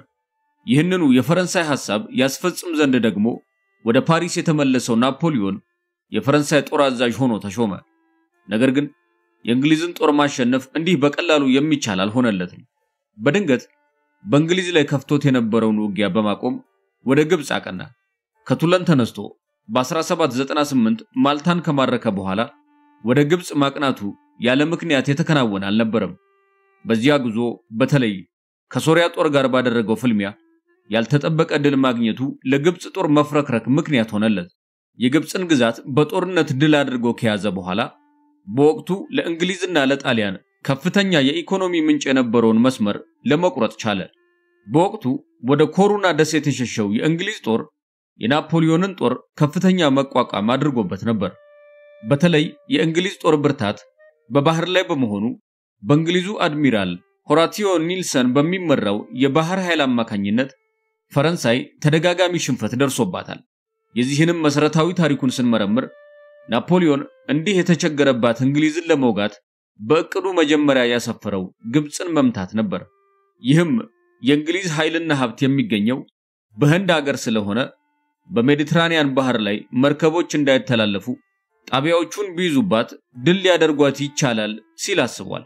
ይህንን ሐሳቡን ከግብ ለማድረስ ግብጽ ወርዶ በወቅቱ ሀገሪቱን ይገዙ ከነበሩት ማምሉክ ከሚባሉት ቱርኮች ጋር ከፒራሚድ ሐውልቶች አጠገብ ታላቅ ጦርነት አድርጎ ድል አደረጋቸውና ወደ ካይሮ ሰተት ብሎ ገባ። ነገር ግን በዚሁ ወቅት በፈረንሳይና በእንግሊዝ መርከቦች መካከል በባህር ላይ ትልቅ ጦርነት ተደርጎ የእንግሊዝ የጦር መርከቦች አዛዥ ኔልሰን ድል አደረገ። ይህ ደግሞ በግብጽ ሀገር ያለው የፈረንሳይ ጦር በመርከብ ምንም ስንቅ እንዳይደርሰው ሆኖ የባህር መንገዱ ተዘጋበት። በዚህ ምክንያት ናፖሊዮን በጣም አስቸጋሪ ነገር ለመጋፈጥ ተገደደ። ቱርኮችም ይህንን ተመልክተው በእንግሊዞች አነሳሽነት ጦር አዘጋጅተው ዳግመኛ ናፖሊዮንን ሊወጉት ተነሱ። ናፖሊዮን ይህን እንደተረዳ ከግብጽ ተነስቶ ወደ ሶሪያ በመገስገስ ደብረታቦር ላይ ታላቅ ጦርነት አደረገና ቱርኮችን አሸነፋቸው። ቀጥሎም ወደ ግብጽ ሀገር ተመልሶ አቡኪር በተባለ ቦታ ሌላ ታላቅ ውጊያ በማድረግ እንግሊዞች በመርከብ የወሰዷቸውን 20,000 የሚሆኑ ቱርኮችን ድል አድርጎ አስመለሳቸው። ትልቁ እስክንድር የሄደበትን የእግር መንገድ ተከትሎም የሆላንድን ሀገር ለመውጋትና እንግሊዞችን ከህንድ ሀገር ለማስወጣት አስቦም ነበር የሚሉ የታሪክ ጸሐፊዎችም አሉ። ናፖሊዮን ይህን ድል በተቀናጀ ማግስት በፈረንሳይ ተቀምጠው መንግስቱን ይመሩ የነበሩ ሰዎች በመካከላቸው አለመስማማት ሰፍኖ ነበር። ይህንኑ የነሱን አለመስማማት ተንተርሰው ሌሎቹ የአውሮፓ መንግስታት ፈረንሳይን ሊወጉ ተነሱ። በኢጣሊያ ሀገር የነበረው የፈረንሳይም ጦር ድል ሆኖ ፈረንሳይ በናፖሊዮን አማካኝነት ይዛቸው የነበሩትን ሀገሮች ለቀቀች። ይህ ሁሉ በፈረንሳይ ህዝብ ዘንድ ታላቅ ስጋት ፈጠረ። በመሪዎቻቸው አለመስማማት የተበላሸውን ሁሉ ለማደስ ተስፋቸው ናፖሊዮን ብቻ ሆነ። ይህን የተረዳው ናፖሊዮን ከግብጽ ሀገር ገስግሶ ፈረንሳይ ገባ። እንደ አውሮፓውያን አቆጣጠር በ1800 የማይሸነፈው ጀነራል እያሉ ከሚያደንቁት ወታደሮች ጋር ወደ ፓሪስ የተመለሰው ናፖሊዮን ከፖሊስ አዛዡ ፋሼና የፈረንሳይ የውጭ ጉዳይ ሚኒስትር ቴሌራን ጋር በሚስጥር ተስማምቶ በወቅቱ የነበረውን የፈረንሳይ መንግስት አላስፈላጊና ለሀገሪቱም የማይጠቅም መሆኑን በይፋ ተናገረ። የዳይሬክቶር መንግስት እንዲቆምና የኮንሱል መንግስት እንዲመሰረት በይፋ ያቀረበው ሐሳብ የተቃወሙትንም ሰዎች በወታደሮቹ አማካኝነት ጸጥ ማድረግ ቻለ። ከዚያ በኋላ የፈረንሳይ መንግስት በሶስት ቆንስል እንድትመራ የሚለውን ሐሳብ ምክር ቤቱ ተቀበለውና የግራ የቀኝና የመካከለኛ ቆንሲል በሚል ተመሰረተ። ናፖሊዮንም የመካከለኛ ቆንስልነት ስልጣኑን ተረከበ። ለ7 ዓመታት ያህልም የፈረንሳይ መካከለኛ ቆንሲል ሆኖ ሲመራ ከቆየ በኋላ በህዝቡ ዘንድ ያለውን አመኔታና ተቀባይነት ከፍተኛ ደረጃ ላይ መድረሱን አረጋገጠ። በዚህም ወደ ንግስና የሚወስደው መንገድ አሁን ምቹ እንደሆነለት አረጋገጠ። ዲሴምበር 2 1804 ዳግማዊ ናፖሊዮን ቦናፓርት በሚል ስያሜ የፈረንሳይ ንጉሠ ነገሥት ተባለ። የናፖሊዮንን የንግስና ስርዓት ከዚያ በፊትም ሆነ በኋላ ከተካሄዱት የአውሮፓ የንግስና ስርዓቶች ለየት የሚያደርገው ነገር ቢኖር እንዳለፉት ነገስታት ናፖሊዮን ለስርዓቱ ሮማ በመሄድ ፋንታ ጳጳሱን ፒዩ 7ኛን ፓሪስ ድረስ እንዲመጡ መጥራቱ ነበር። ጳጳሱ ምንም እንኳን ይህንን ጥሪ እንደ ውርደት ቢያዩትም የቀሩ እንደሆን ደግሞ በድንገት ተነስቶ ከገነነ መሪ የሚደርስባቸውን ያልታወቀ አደጋ በመፍራት በጥቂት ቀናት ውስጥ ገስግሰው ከፓሪስ ደረሱ። የናፖሊዮን ስርዓተ ንግስም በ1804 ዓ.ም ፓሪስ ከተማ በቅድስት ማርያም ቤተክርስቲያን ተጀመረ። ስርዓተ ንግሱ ከተከናወነ በኋላ ጳጳሱ ዘውዱን ከተቀመጠበት አንስተው ሊደፉለት ተዘጋጁ። ናፖሊዮን ግን ይህ እንዲሆን አልፈቀደም። ተሽቀዳድሞ ዘውዱን በማንሳት በራሱ ላይ አስቀመጠው።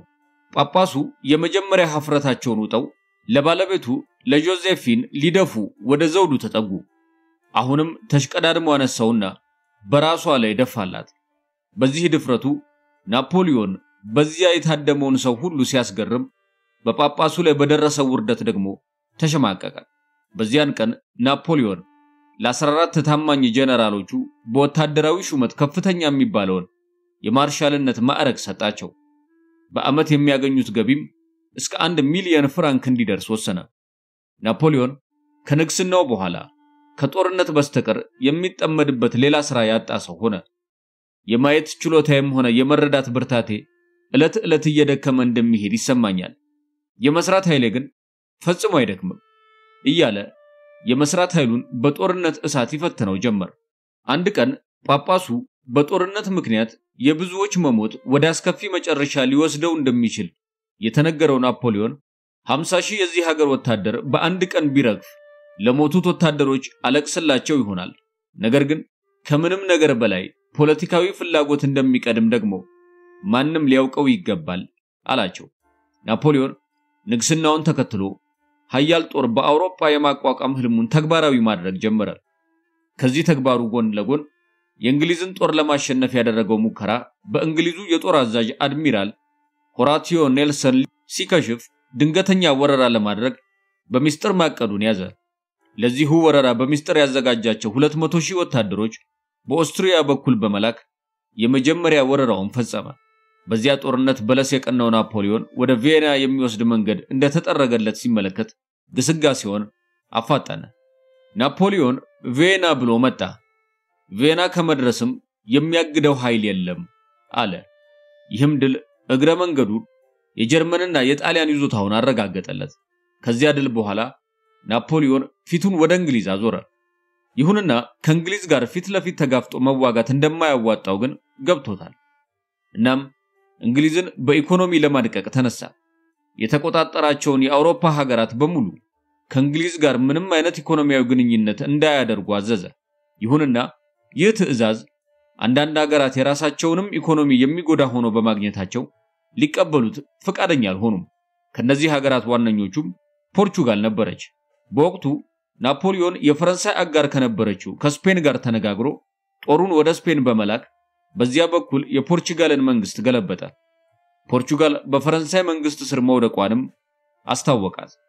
ከእንግሊዝ ጋር ምንም አይነት ኢኮኖሚያዊ ግንኙነት እንዳታደርግ አውጆባት ተመለሰ።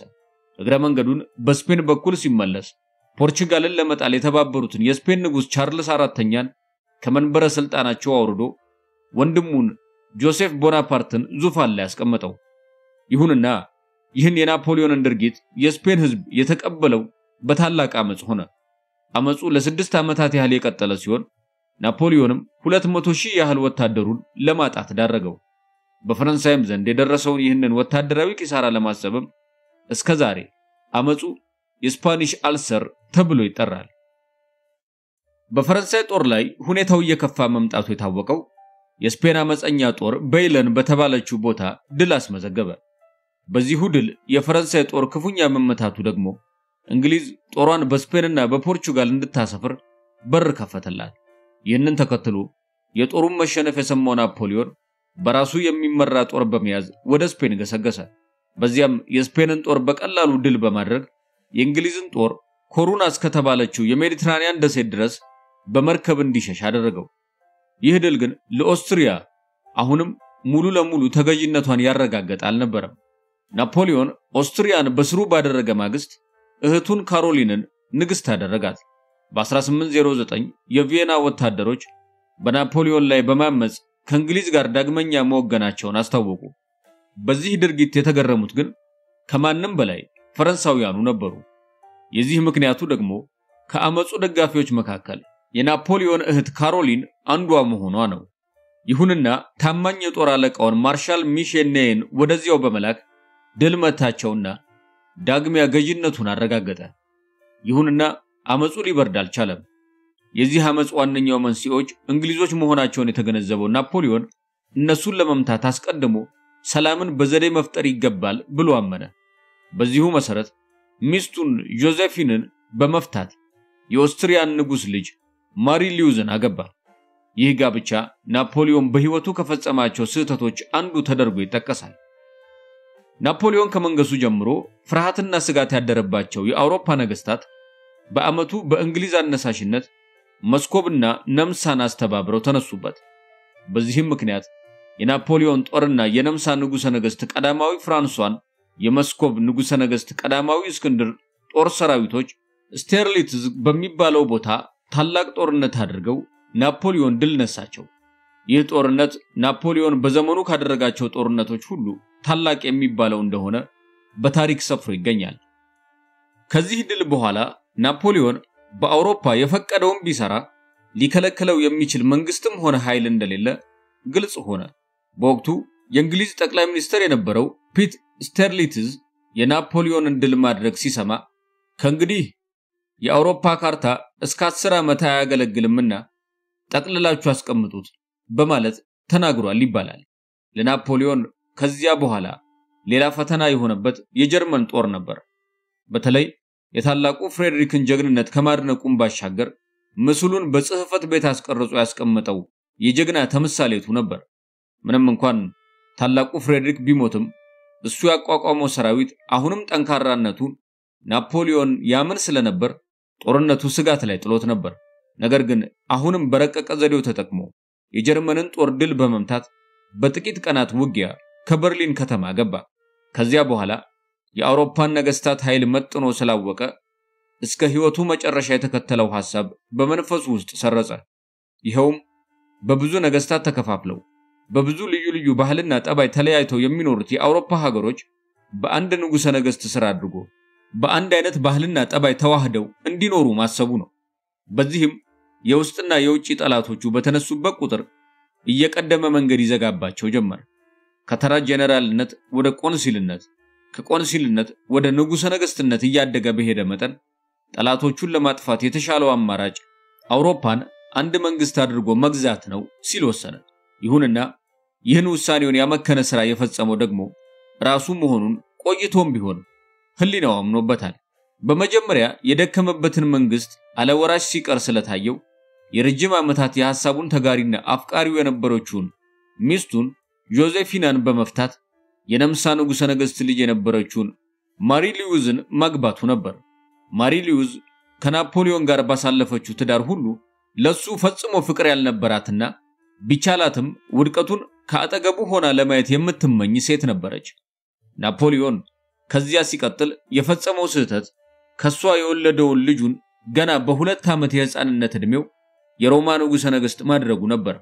ከዚያ በላይ ጆሴፍ የሚባለውን ወንድሙን በስፔን፣ ሉዊ የሚባለውን በሆላንድ፣ ጄሮም የሚባለውን በፔስፋሊ፣ ካሮሊን የምትባለውን እህቱን በናፕልና ኦስትሪያ አነገሳቸው።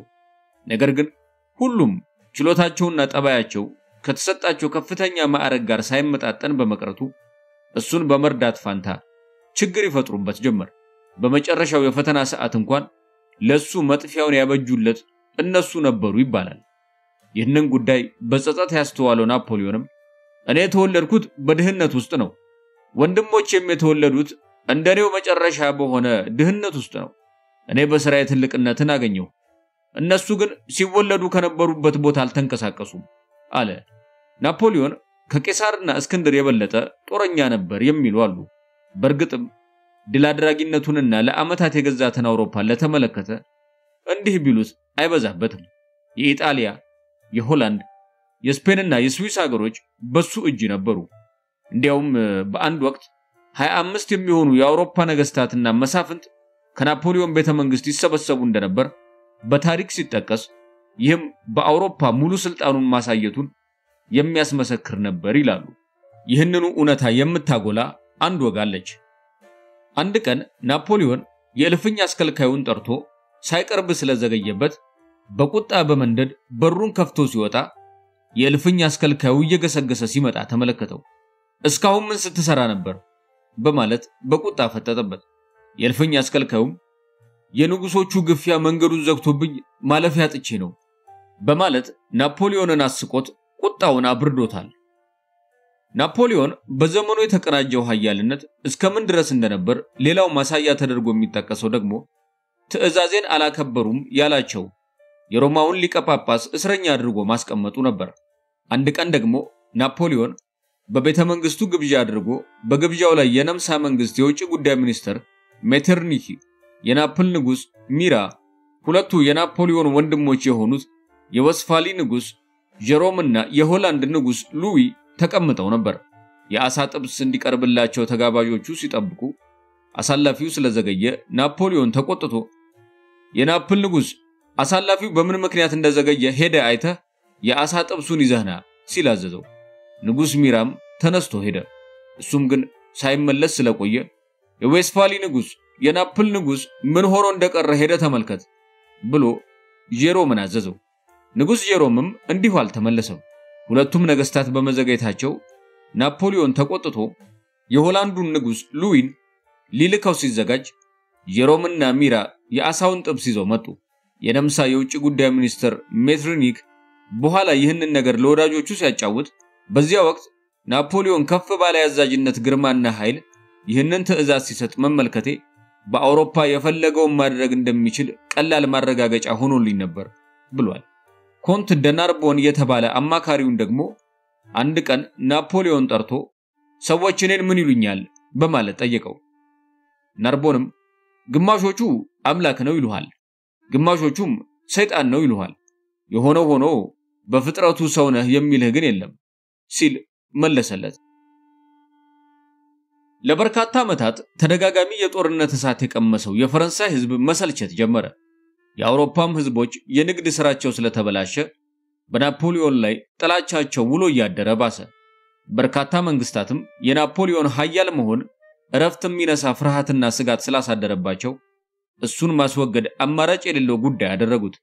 በዚህ መሃል መስኮብ ከእንግሊዝ ጋር ያላትን የንግድ ግንኙነት ለመቀጠል ተወስናለች። ናፖሊዮን ይህን ሲሰማ ተቆጣ። በፍጥነትም ጦሩን ወደ ሞስኮ አንቀሳቀሰ። ቦሮዲን በሚባለው ቦታም ከመስኮብ ጦር ጋር ተዋግቶ ድል በማድረግ ሞስኮ ገባ። አብዛኛው የመስኮብ ጦር ግን ሸሽቶ ወደ ኋላ በማፈግፈጉ ብዙም ጉዳት አልደረሰበትም ነበር።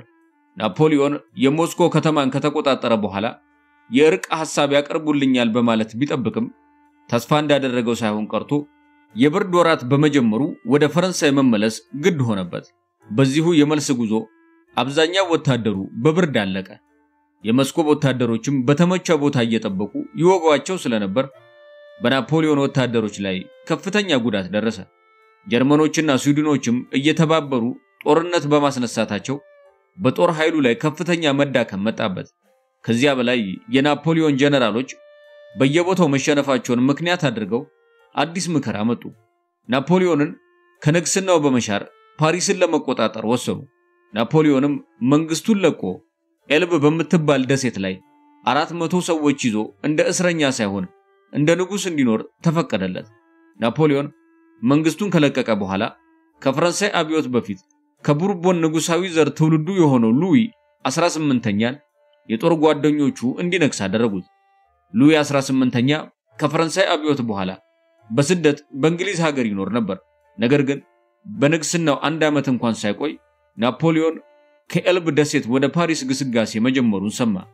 የናፖሊዮንን ወደ ፓሪስ መገስገስ የሰማው ሉዊ 18ኛ በመንገድ ላይ ጠብቀው እሱን እንዲወጉት የላካቸው የጦር ጀነራሎች ሁሉ ከናፖሊዮን አጠገብ ሲደርሱ በመዋጋት ፋንታ እጅ እየነሱት አጅበውት አብረውት ወደ ፓሪስ ተመለሱ። በዚህ ምክንያት ሉዊስ 18ኛ ሸሽቶ ወደ እንግሊዝ ሀገር ሄደ። ይሁንና በናፖሊዮንና በጦር ጓደኞቹ መካከል እንደገና ቅራኔ ተነሳ። በዚህም ምክንያት የፕሩስና የእንግሊዝ ጦር ናፖሊዮንን ለመውጋት ሲመጡ እንደወትሮ ሁሉ ከጦር ጓደኞቹ ሙሉ ድጋፍን ማግኘት አልቻለም። ይህ ደግሞ በዘመኑ ሁሉ ቀምሶት የማያውቀው አይነት ሽንፈት እንዲቀበል አስገደደው። በጁን 1815 በዊሊንግተን 10 ሰዓታት የፈጀ ጦርነት ከፕሩስና የእንግሊዝ ጦር ጋር ካካሄደ በኋላ ናፖሊዮን ድል እንደከዳቸው ተረዳ። ከጦርነቱ ድብልቅልቅ ውስጥ ገብቶ ለመሞትም ወሰነ። ነገር ግን ባጠገቡ የነበሩ የጦር አለቆቹ ገፍተው ወደ ዳር አወጡት።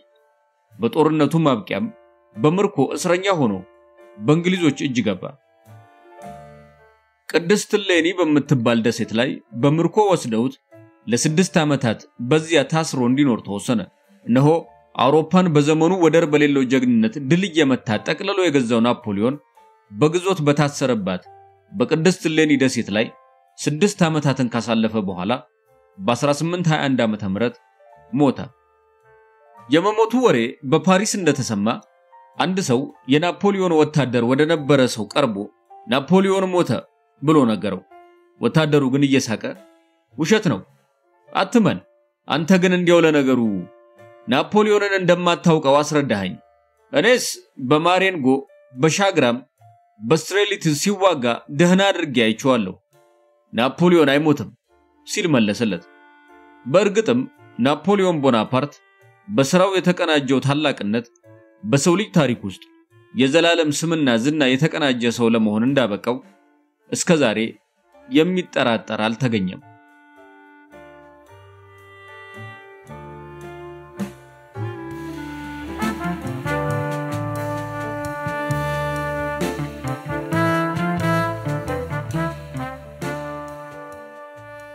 የተለየ ተሰጥቶ የለኝም፣ ብቻ ወሰን የሌለው የማወቅ ጉጉት አለብኝ ብሎ አልበርት አንስታይን አንድ ጊዜ ጽፎ ነበር። አንስታይን ይህን ትህትና የተሞላበት አስተያየት በመናገሩ በያዝነው ምዕተ ዓመት ከፈለቁት ሳይንቲስቶች ሁሉ የበለጠ ሊያስከብረው ችሏል። አንስታይን ትሁት፣ ደግና ብልህ ሰው ነበር። የሪሌቲቭ ቲዎሪን የሳይንስ ዓለም ከዳር እስከ ዳር ያነቃነቀ ነው። ለእውነትም የነበረው ጥማት በወቅቱ ይደረግ የነበረው ሁኔታዎችን ለመከታተል የነበረው ጉጉት ለትምህርት የነበረው ፍቅር የክፍለ ዘመኑ ግንባር ቀደም ተደናቂ ምሁር አድርጎታል። ይሁን እንጂ የዚህ ትሁት ሳይንቲስት ባህሪ ከመጀመሪያው በአመጽና ባሻፈረኝነት የተሞላ ነበር። አንስታይን የተወለደው በጀርመን ሀገር ነው። በህፃንነቱ ምንም አይነት ልዩ የብልህነት ምልክት አልነበረውም። እንዲያውም ቤተሰቦቼ ዘግይቼ መናገር በመጀመሬ ይጨነቁ ነበር። በዚህም ምክንያት ሐኪም አነጋግረዋል። በዚያን ጊዜ እድሜ ስንት እንደሆነ በትክክል ባላስታውስም ከ5 ዓመት አያንስም ነበር ብሎ ራሱ አስተዋውቋል። ህፃን አንስታይን በ5 ዓመቱ አንድ ኮምፓስ በማየቱ ከመጠን በላይ ተደነቀ። ኮምፓስ ውስጥ ያለው መርፌ ዘወትር ወደ አንድ አቅጣጫ ብቻ በመጠቆሙ የጠለቀና የማይፋቅ ስሜት በሐሳብ ውስጥ ቀረጸበት። በኋላ ይህንን ጥልቅ ስሜቱን ሲያስታውስ ከክሮች ጀርባ አንድ የተደበቀ ኃይል የግድ መኖር እንዳለበት ለመጀመሪያ ጊዜ በኮምፓሱ ባህሪ ለመገንዘብ ቻለ። በ12 ዓመቱ የስሌት ምርምር ጀመረ። ስለ ኢክሊዲያን ጂኦሜትሪ በተጻፈች በአንዲት ትንሽ መጽሐፍ አማካኝነት ልዩ የሆነ ሁለተኛ መደነቅ አጋጠመኝ ይላል አንስታይን። አንድ 3 ማዕዘን ትሪያንግል የሚከተላቸውን የሂሳብ ህግጋት በማጤን እነዚህም አንድ በአንድ በሂሳብ ዘዴዎች አማካኝነት ሊረጋገጡ መቻላቸው አንስታይንን ከመጠን በላይ አስደነቀው። ከዚህ ጊዜ በኋላ ከቶ ሊረሳው የማይችለው የምርምር ቀመር በአንጎል ውስጥ ተቀረጸ። በራስ መተማመንና የሐሳብ ነፃነት ከጨቅላ የእድሜው ወቅት አንስቶ የአንስታይን ልዩ የጠባይ ምልክቶች ነበሩ። ቤተሰቦቹ አይሁዶች ቢሆኑም እንኳን አማኝ ስላልነበሩና ስለ ሃይማኖቱ እምብዛም ግድ ስላልነበራቸው በአካባቢያቸው በሚያገኙት የካቶሊክ አንደኛ ደረጃ ትምህርት ቤት አስገቡት። በ10 ዓመቱ በራሱ ፍቃድ የአይሁድ ሃይማኖትን መርጦ ተቀበለ። ሲፒስኖስ የተባለው የአንስታይን ህይወት ታሪክ ጸሐፊ ስለዚሁ ሲናገር እንዲህ ይላል። ይህ ውሳኔ በህይወቱ እንደወሰዳቸው እንደ ሌሎች አያሌ ውሳኔዎች ከሱ የመነጨ ነበር። የ10 ዓመቱ አንስታይን በዚያን ወቅት የ7 ዓመቱ አንስታይን የነበረውን ያህል በራስ የመተማመን ዝንባሌ ነበረው። በሃይማኖት የነበረው እምነት ከእርሱ ጋር አልቆየም። የራሱን አቋም እንደገና በመመርመር በ12 ዓመቱ በሃይማኖት ወደ ዓለማመን ተሸጋግሮ እስከ ለተሞቱ ድረስ በዚሁ ጸንቷል። በዚህ እድሜው ሙኒክ ውስጥ በሚገኝ ስመጥር ሁለተኛ ደረጃ ትምህርት ቤት ውስጥ ገባ። የትምህርት ቤቱ ውጤት እንደሚያሳየው ልጁ አማካኝ ተማሪ ነበር። አንስታይን ራሱ ሲያስረዳ ዋናው ድክመቴ በተለይም ለቃላትና ለድርሰቶች የነበረኝ የማስተዋል ችሎታ ደካማ ነበር። ሌላ ጊዜ እንደዚሁ ስለራሱ ሲገልጽ አስተማሪዎቼን እንደ ሰልፍ አሰልጣኝ 50 አለቆች ቆጥራቸው ነበር። ከቃል ጥናት ይልቅ ማንኛውንም አይነት ቅጣት መቀበል መርጥ ነበር። የአንስታይን አስተማሪዎች ስለርሱ የነበራቸው ግምት ዝቅ ያለ ነበር። አንድ ጊዜ ከመምህሮቹ አንዱ አንስታይንን ከክፍል ውስጥ ምን ጊዜም ለምንም ነገር የምትረባ ሰው አትሆንም በማለት ዘልፎት ነበር። አንስታይን 15 ዓመት ሲሆነው አባቱ ሙኒክ የነበራቸው የንግድ ሥራ ስለደከመባቸው ወደ ጣሊያን ሀገር ሄደው በሚላን ከተማ መኖር ጀመሩ። ግን አንስታይን ሙኒክ ከአንድ ሌላ ቤተሰብ ጋር እየኖረ ትምህርቱን ቀጠለ። አንስታይን ምንም እንኳን በትጋት ትምህርቱን ቢቀጥልም መምህራኑ ለርሱ የነበራቸው አስተያየት የሚያበረታታው አልነበረም። በተለይም አንደኛው መምህር አንስታይንን ወደ ቢሮ እየደጋገመ በመጥራት ትምህርቱን ቢያቋርጥ የተሻለ እንደሚሆን ይመክረው ነበር። እንዲያውም አንድ ጊዜ ያንተ ክፍል ውስጥ መቀመጥ ተማሪዎች ለኔ የሚሰጡትን ክብር ይቀንስብኛል ብሎታል። ይህን መሳይ ግፊት ስላጋጠመው ትምህርቱን አቋርጦ ወደ ቤተሰቦቹ ሚላን እንዲሄድ አድርጎታል። ሚላን እንደደረሰ ቁርጥ ያሉ 3 ውሳኔዎችን ለቤተሰቦቹ አስተዋወቀ። ውሳኔዎቹ በመጀመሪያ ከትምህርት ቤት መውጣት፣ ሁለተኛው ከአይሁዶች ኮሚኒቲ ወይንም ህብረተሰብ መገንጠልና ሶስተኛው የጀርመን ዜግነቱን መሰረዝ የተሰኙ ነበሩ። ከነዚህ ውሳኔዎቹ ላይ የደረሰው የ15 ዓመቱ አንስታይን አንዳንድ የሂሳብ መጽሐፍቶቹን በቦርሳው ይዞ ሰሜን ኢጣሊያንን በእግሩ መዞር ጀመረ። በዚህ አይነት አንድ ዓመት ከተዝናና በኋላ የአባቱ ንግድ ኪሳራ ላይ መውደቁ የረፍት ጊዜው አብቅቶ ወደ ዙሪክ በመመለስ በዚያ በሚገኘው በወቅቱ በጣም በሳይንስ ጥናት በታወቀው ፖሊቴክኒክ ውስጥ ለመግባት የሚያስችለውን የመግቢያ ፈተና ወሰደ። ግን ፈተናውን ማለፍ ተስኖት ወደቀ። አንስታይን ለትምህርት የነበረው ፍላጎት ጠንካራ ነበርና በፈተና ጊዜ በሚያገኛቸው ደካማ ውጤቶች ተስፋ ሳይቆርጥ ለአንድ ሌላ ዓመት በአንድ የስዊዘርላንድ ሁለተኛ ደረጃ ትምህርት ቤት ውስጥ ካጠና በኋላ ዲፕሎማውን አግኝቶ ከፖሊቴክኒኩ ተቋም ሊገባ ቻለ። ከዚህ ተቋም እንደገባ ጥናቱን ከሂሳብ ወደ ፊዚክስ ቀየረ። በፊዚክስ ጥናቱ አእምሮን የሚያስቸግሩና የሚያስጨንቁ ዝባዝንኪዎችን ገሸሽ በማድረግ መሰረታዊ የሆኑ ነጥቦች ላይ ብቻ ትኩረት ማድረጉን ጀመረ። አብዛኛውን ጊዜ ጥናቱን የሚያካሂደው ብቻውን ነበር። የተለመደውን ስርዓተ ትምህርት ወይም ካሪኩለም መከተል ከቶ አይወድም ነበር። ከክፍል መቅረት በፊዚክስ ላብራቶሪ ውስጥ የራሱን ሙከራዎች ማድረግን ያዘወትራል። አንድ ጊዜ ተግባሩን የተከታተሉ አንድ ፕሮፌሰር በጣም ብልህ ሰው ነህ፣ ነገር ግን አንድ ድክመት አለብህ፣ ማንም ሰው ምንም እንዲነግርህ አትሻም ብለውት ነበር። አንስታይን ከኮሌጁ ሊመረቅ የበቃው ማርል ግሬስማን የተባለ የቅርብ የትምህርት ቤት ጓደኛው የሚጽፋቸውን ማስታወሻዎች አልፎ አልፎ በመመልከት ነበር። ስለዚህም የመጨረሻ ዓመታዊ ፈተናዎችን ከመጥላቱ የተነሳ የሚከተለውን አለ። ፈተናዎች ከመጠን በላይ ያስጠሉኝ ነበር። በዚህም ምክንያት ለአንድ ዓመት ያህል የሳይንስ ፕሮብሌሞችን ማጥናት አስጠሊታ ሆነብኝ። ዘመናዊ የማስተማሪያ ዘዴዎች የሰዎችን የማወቅ ጉጉት ሙሉ በሙሉ አለማዳፈናቸው ከተአምር ይቆጠራል። ይህች ዓለም ከነጻነት ቀጥሎ ከሁሉም በላይ የምትፈልገው የሰዎችን የማወቅና የመፍጠር ችሎታ መቀስቀስን ነው። እስኖ የተባለው ጸሐፊ ይህን የአንስታይንን ባህሪ ደህና አድርጎ አጢኖ የሚቀጥለውን አስተያየት ሰንዝሮ ነበር።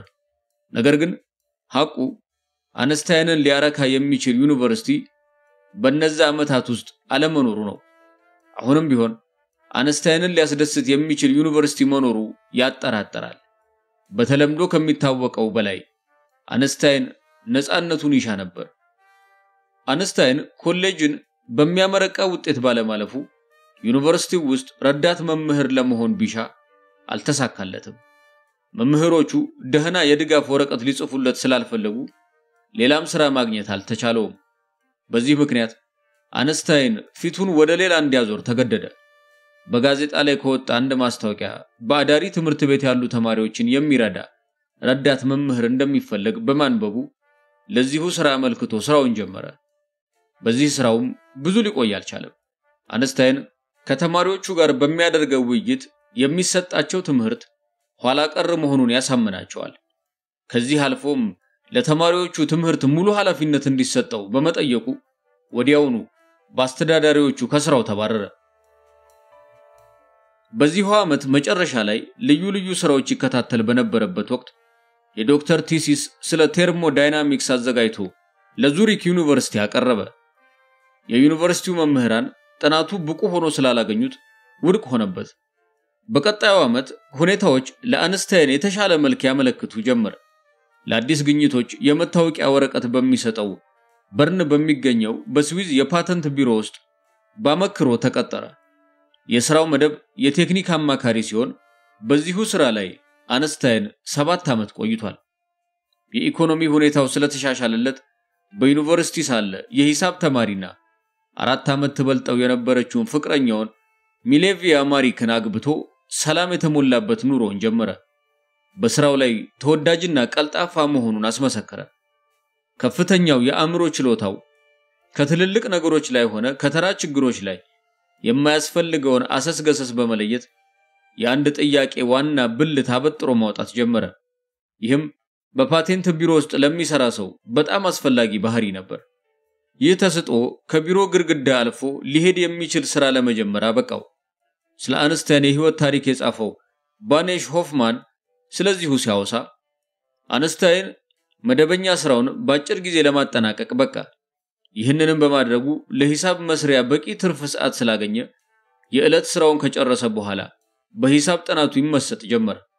ወደ ቢሮ የሚመጣ የኮቴ ድምጽ በሰማ ቁጥር የሂሳብ ወረቀቶቹ እንዳይታዩበት በመሳቢያው ውስጥ አጣጥፎ ይደብቃቸው ነበር።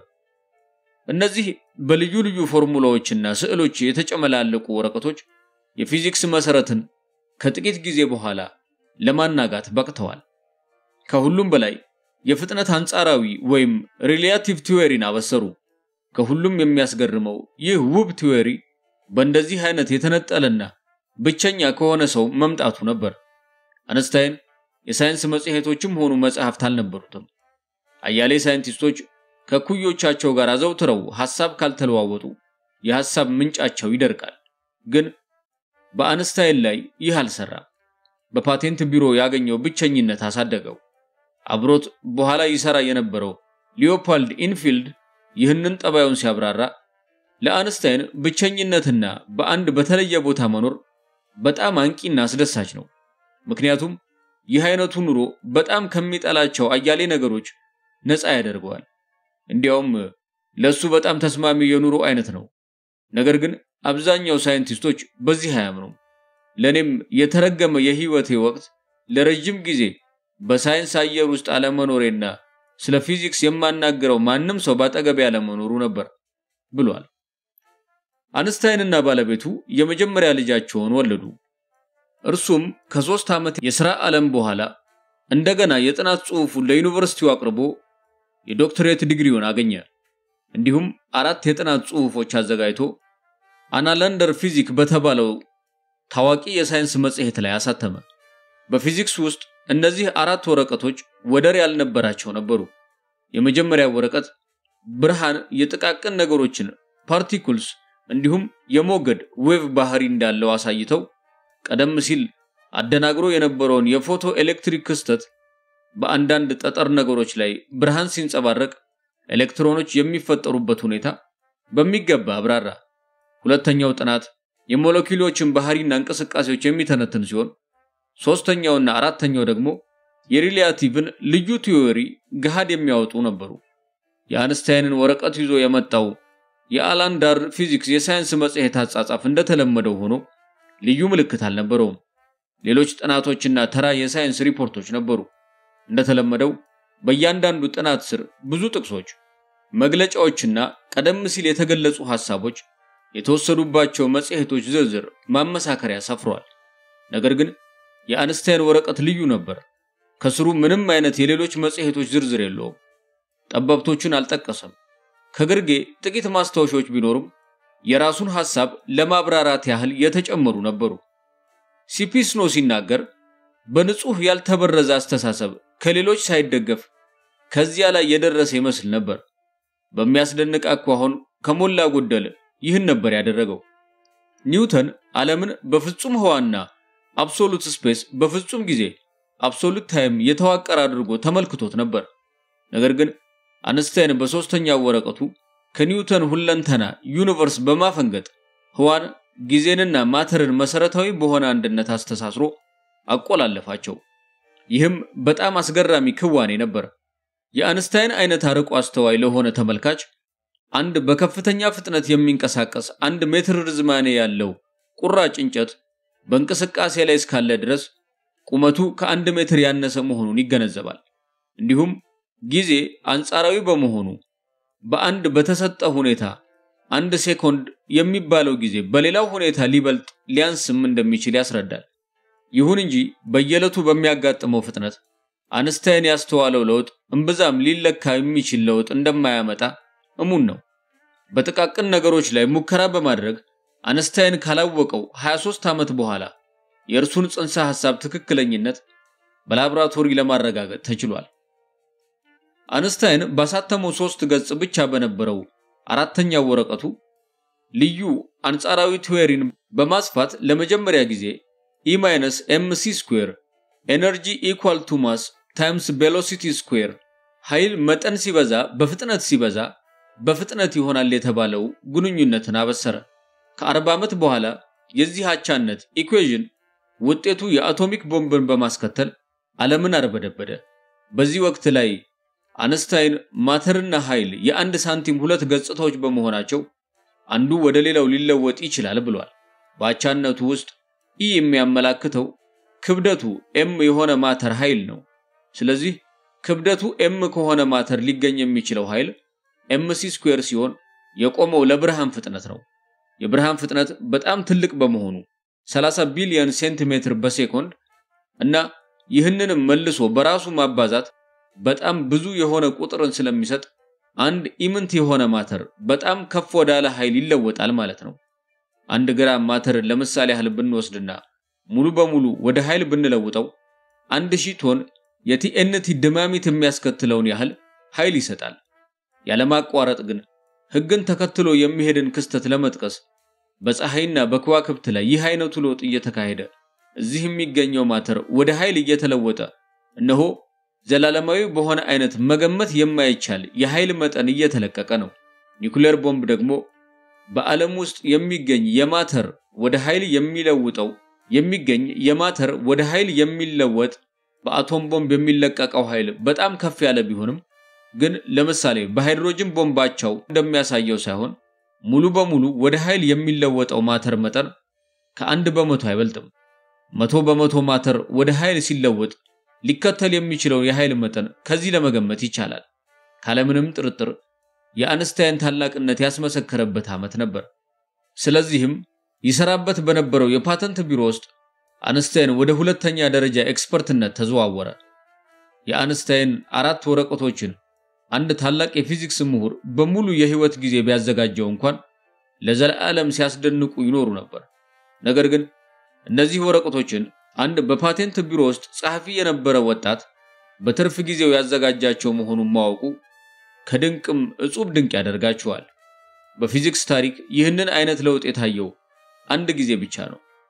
ይኸውም አይዛክ ኒውተን የተባለ ሳይንቲስት ገና በ24 ዓመቱ የፀሐይን ስፔክትረም ባህሪ የፀሐይ ብርሃን ውስጥ ስላሉት ልዩ ልዩ ቀለማት የካልኩለስን ጽንሰ ሐሳብና አጠቃላይ የሆነውን የስበት ቲዮሪ ያገኘው ነበር። አያሌ ጸሐፊዎች የአንስታይን ታላቅነት ወዲያውኑ አልታወቀለትም ብለው ይተቻሉ። ግን ይህ ትክክል ነው ማለት ያስቸግራል። በጥቂት ወራት ውስጥ እርሱን በመጥቀስ አያሌ የፊዚክስ ምሁራን በመሃላችን ኮፐርኒከስ ይገኛል ብለዋል። በ4 ዓመት ጊዜ ውስጥ የጀርመን ዕውቅ የፊዚክስ ጠበብቶች አንስታይን ወደር የሌለው ብልህ መሆኑን መስክረዋል። የፓተንት ቢሮውን ሳይለቅ ከጄኔቭ የክብር ዶክትሬት ተቀበለ። ወዲያውኑ የዙሪክ ዩኒቨርሲቲ የፕሮፌሰርነት ወንበር ተረከበ። ቀደም ሲል ሊቀበለው ያልፈለገው የዙሪክ ፖሊቴክኒክ መልሶ ጠራው። የራሻ የሳይንስ አካዳሚ ለዚያን ጊዜ ከፍተኛ የሆነ ደሞዝ ሰጥቶት አባል ከማድረጉም በላይ ካለ ምርምር ሌላ ስራ እንዳይኖረው አድርጎ በርሊን ዩኒቨርሲቲ እንዲቀመጥ ፈቀደለት። በዚያን ጊዜ እድሜው 34 ነበር። ይህም ሆኖ የሪሌቲቭ ቲዮሪው በጣም አሻሚና አከራካሪ ሆኗል። አንድ የታወቀ የፊዚክስ መምህር ስለ አንስታይን የድጋፍ ደብዳቤ ለበርሊን ዩኒቨርሲቲ ሲጽፍ ይህ ቲዮሪ ንጹህ ያንጎል ፈጠራ ጊዜያዊ የሆነ የሐሳብ ሽርሽር ቢሆንም አንስታይን ግን አቻ የሌለው ሐሳቢ ነው ብሏል። ይህን ቲዮሪ ለመቀበል አዳጋች ከሚያደርገው ነጥብ አንዱ በሙከራ ለማረጋገጥ አለመቻሉ ነበር። የሪሌቲቭ ውጤቶች እውን ሊሆኑ የሚችሉት በከፍተኛ ፍጥነት ወይም ኒኩሌር ሪአክሽን ግጭቶች ውስጥ ብቻ ነው። ነገር ግን ይህ ጥርጣሬ ለረጅም ጊዜ አልሰፈነም። በቀላሉ ሊረጋገጥ የሚችል የሪሌቲቭ ቲዮሪ ዘርፍ ወዲያውኑ ወደ ላይ ብቅ ማለቱ ሁኔታውን ለወጠው። በርሊን ይኖር የነበረው ፊዚስት አርኖልድ ሰመርፊልድ ከአንስታይን አንድ ደብዳቤ ደረሰው። ባለፈው ወር አለ አንስታይን ከህይወቴ ሁሉ በጣም አስደናቂውንና ወሳኝ የሆነውን እንዲሁም በጣም ፍሬያማ የሆነውን ወቅት አሳልፌያለሁ። አንስታይን የሪሌቲቪቲን አጠቃላይ ቲዮሪ ገና መፍጠሩ ነበር። የሪሌቲቪቲ ልዩ ቲዮሪውን አስፋፍቶ ግራቪቴሽንን ወይም ስበትን እንዲጨምር አደረገ። ይህንን አጠቃላይ ቲዮሪ አንድ ፊዚስት ሲገልጸው በፊዚክስ ታሪክም ሆነ ምናልባት በጠቅላላው ሳይንስ አቻ አልባ የሆነ ውብ ፈጠራ ነው ብሏል። ቲዮሪውም ትክክል እንደነበር የሚያሳዩ ማረጋገጫዎች ወዲያውኑ ተገኙ። ስለ ፕላኔቶች ያዘዋወር ባህሪ ቀደም ሲል የነበረውን ችግር አቃለለ። የፀሐይ ጨረር በፀሐይ ስበት ምክንያት መጉበጥ እንደሚችል ይኸው ቲዮሪ ተነበየ። የዘመናዊ ኮስሞሎጂንና ወሰን የሌለውን ሁለንተና ዩኒቨርስ ጽንሰ ሐሳብ መሰረትም ጣለ። አንስታይን የኖቤል ሽልማት ሲሰጠው ስላገኘው ፎቶ ኤሌክትሪክ ውጤት እንጂ በሪሌቲቪቲ ያደረገው አስተዋጽኦ ከቶ አልተጠቀሰም።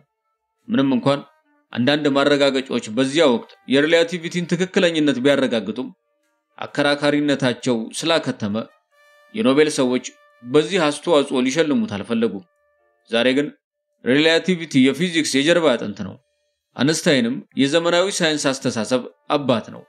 የአስትሮኖሚ ሊቁ ሳጋን እንዳለው የአንስታይን ልዩ ተሰጥኦ አሮጌ ነገሮችን በአዲስ መልክ ማየት፣ ተቀባይነት ባገኘ ዕውቀት ላይ ደግሞ አዲስና ጥልቀት ባለው ዘዴ ተጠቅሞ በታትኖ መመልከት ነው ይላል። እድሜው 60 ዓመት ከተጠጋ ጀምሮ እስከ ለተሞቱ ድረስ አንስታይን በተከታታይ ይታመም ነበር። ሲሞት እድሜው 66 ነበር። በተለይም ካንጀት ማደግ፣ ከጉበት በሽታና መጨረሻም ከአኦርታ የደም ቧንቧ ግድግዳ መዳከም ምክንያት ከመጠን በላይ ይሰቃይ ነበር። ይህም ሆኖ በእርጋታ ስቃዩን ችሎ ከበሽታውና እየተቃረበ ከሚመጣው ሞት ራሱን ነጥሎ ስራውን ቀጥሎ ነበር። እሁድ ማታ ካልጋው አጠገብ ይሰራባቸው የነበሩ አያሌ ወረቀቶች ተቀምጠዋል። እነዚህም የያዟቸው ሐሳቦች ስለ ዩኒፋይድ ፊልድ ቲዮሪ ነበር። በዚህ ቲዮሪ ላይ ለ30 ዓመት ያህል ተመራምሯል፣ ግን ሙሉ ለሙሉ ሊያገኘው ያልቻለው ምርምር ነበር። በሚቀጥለው ቀን ህመሙ ፋታ ሰጥቶት በዚሁ ቲዮሪ ላይ እሰራለሁ ብሎ ገምቶ ነበር።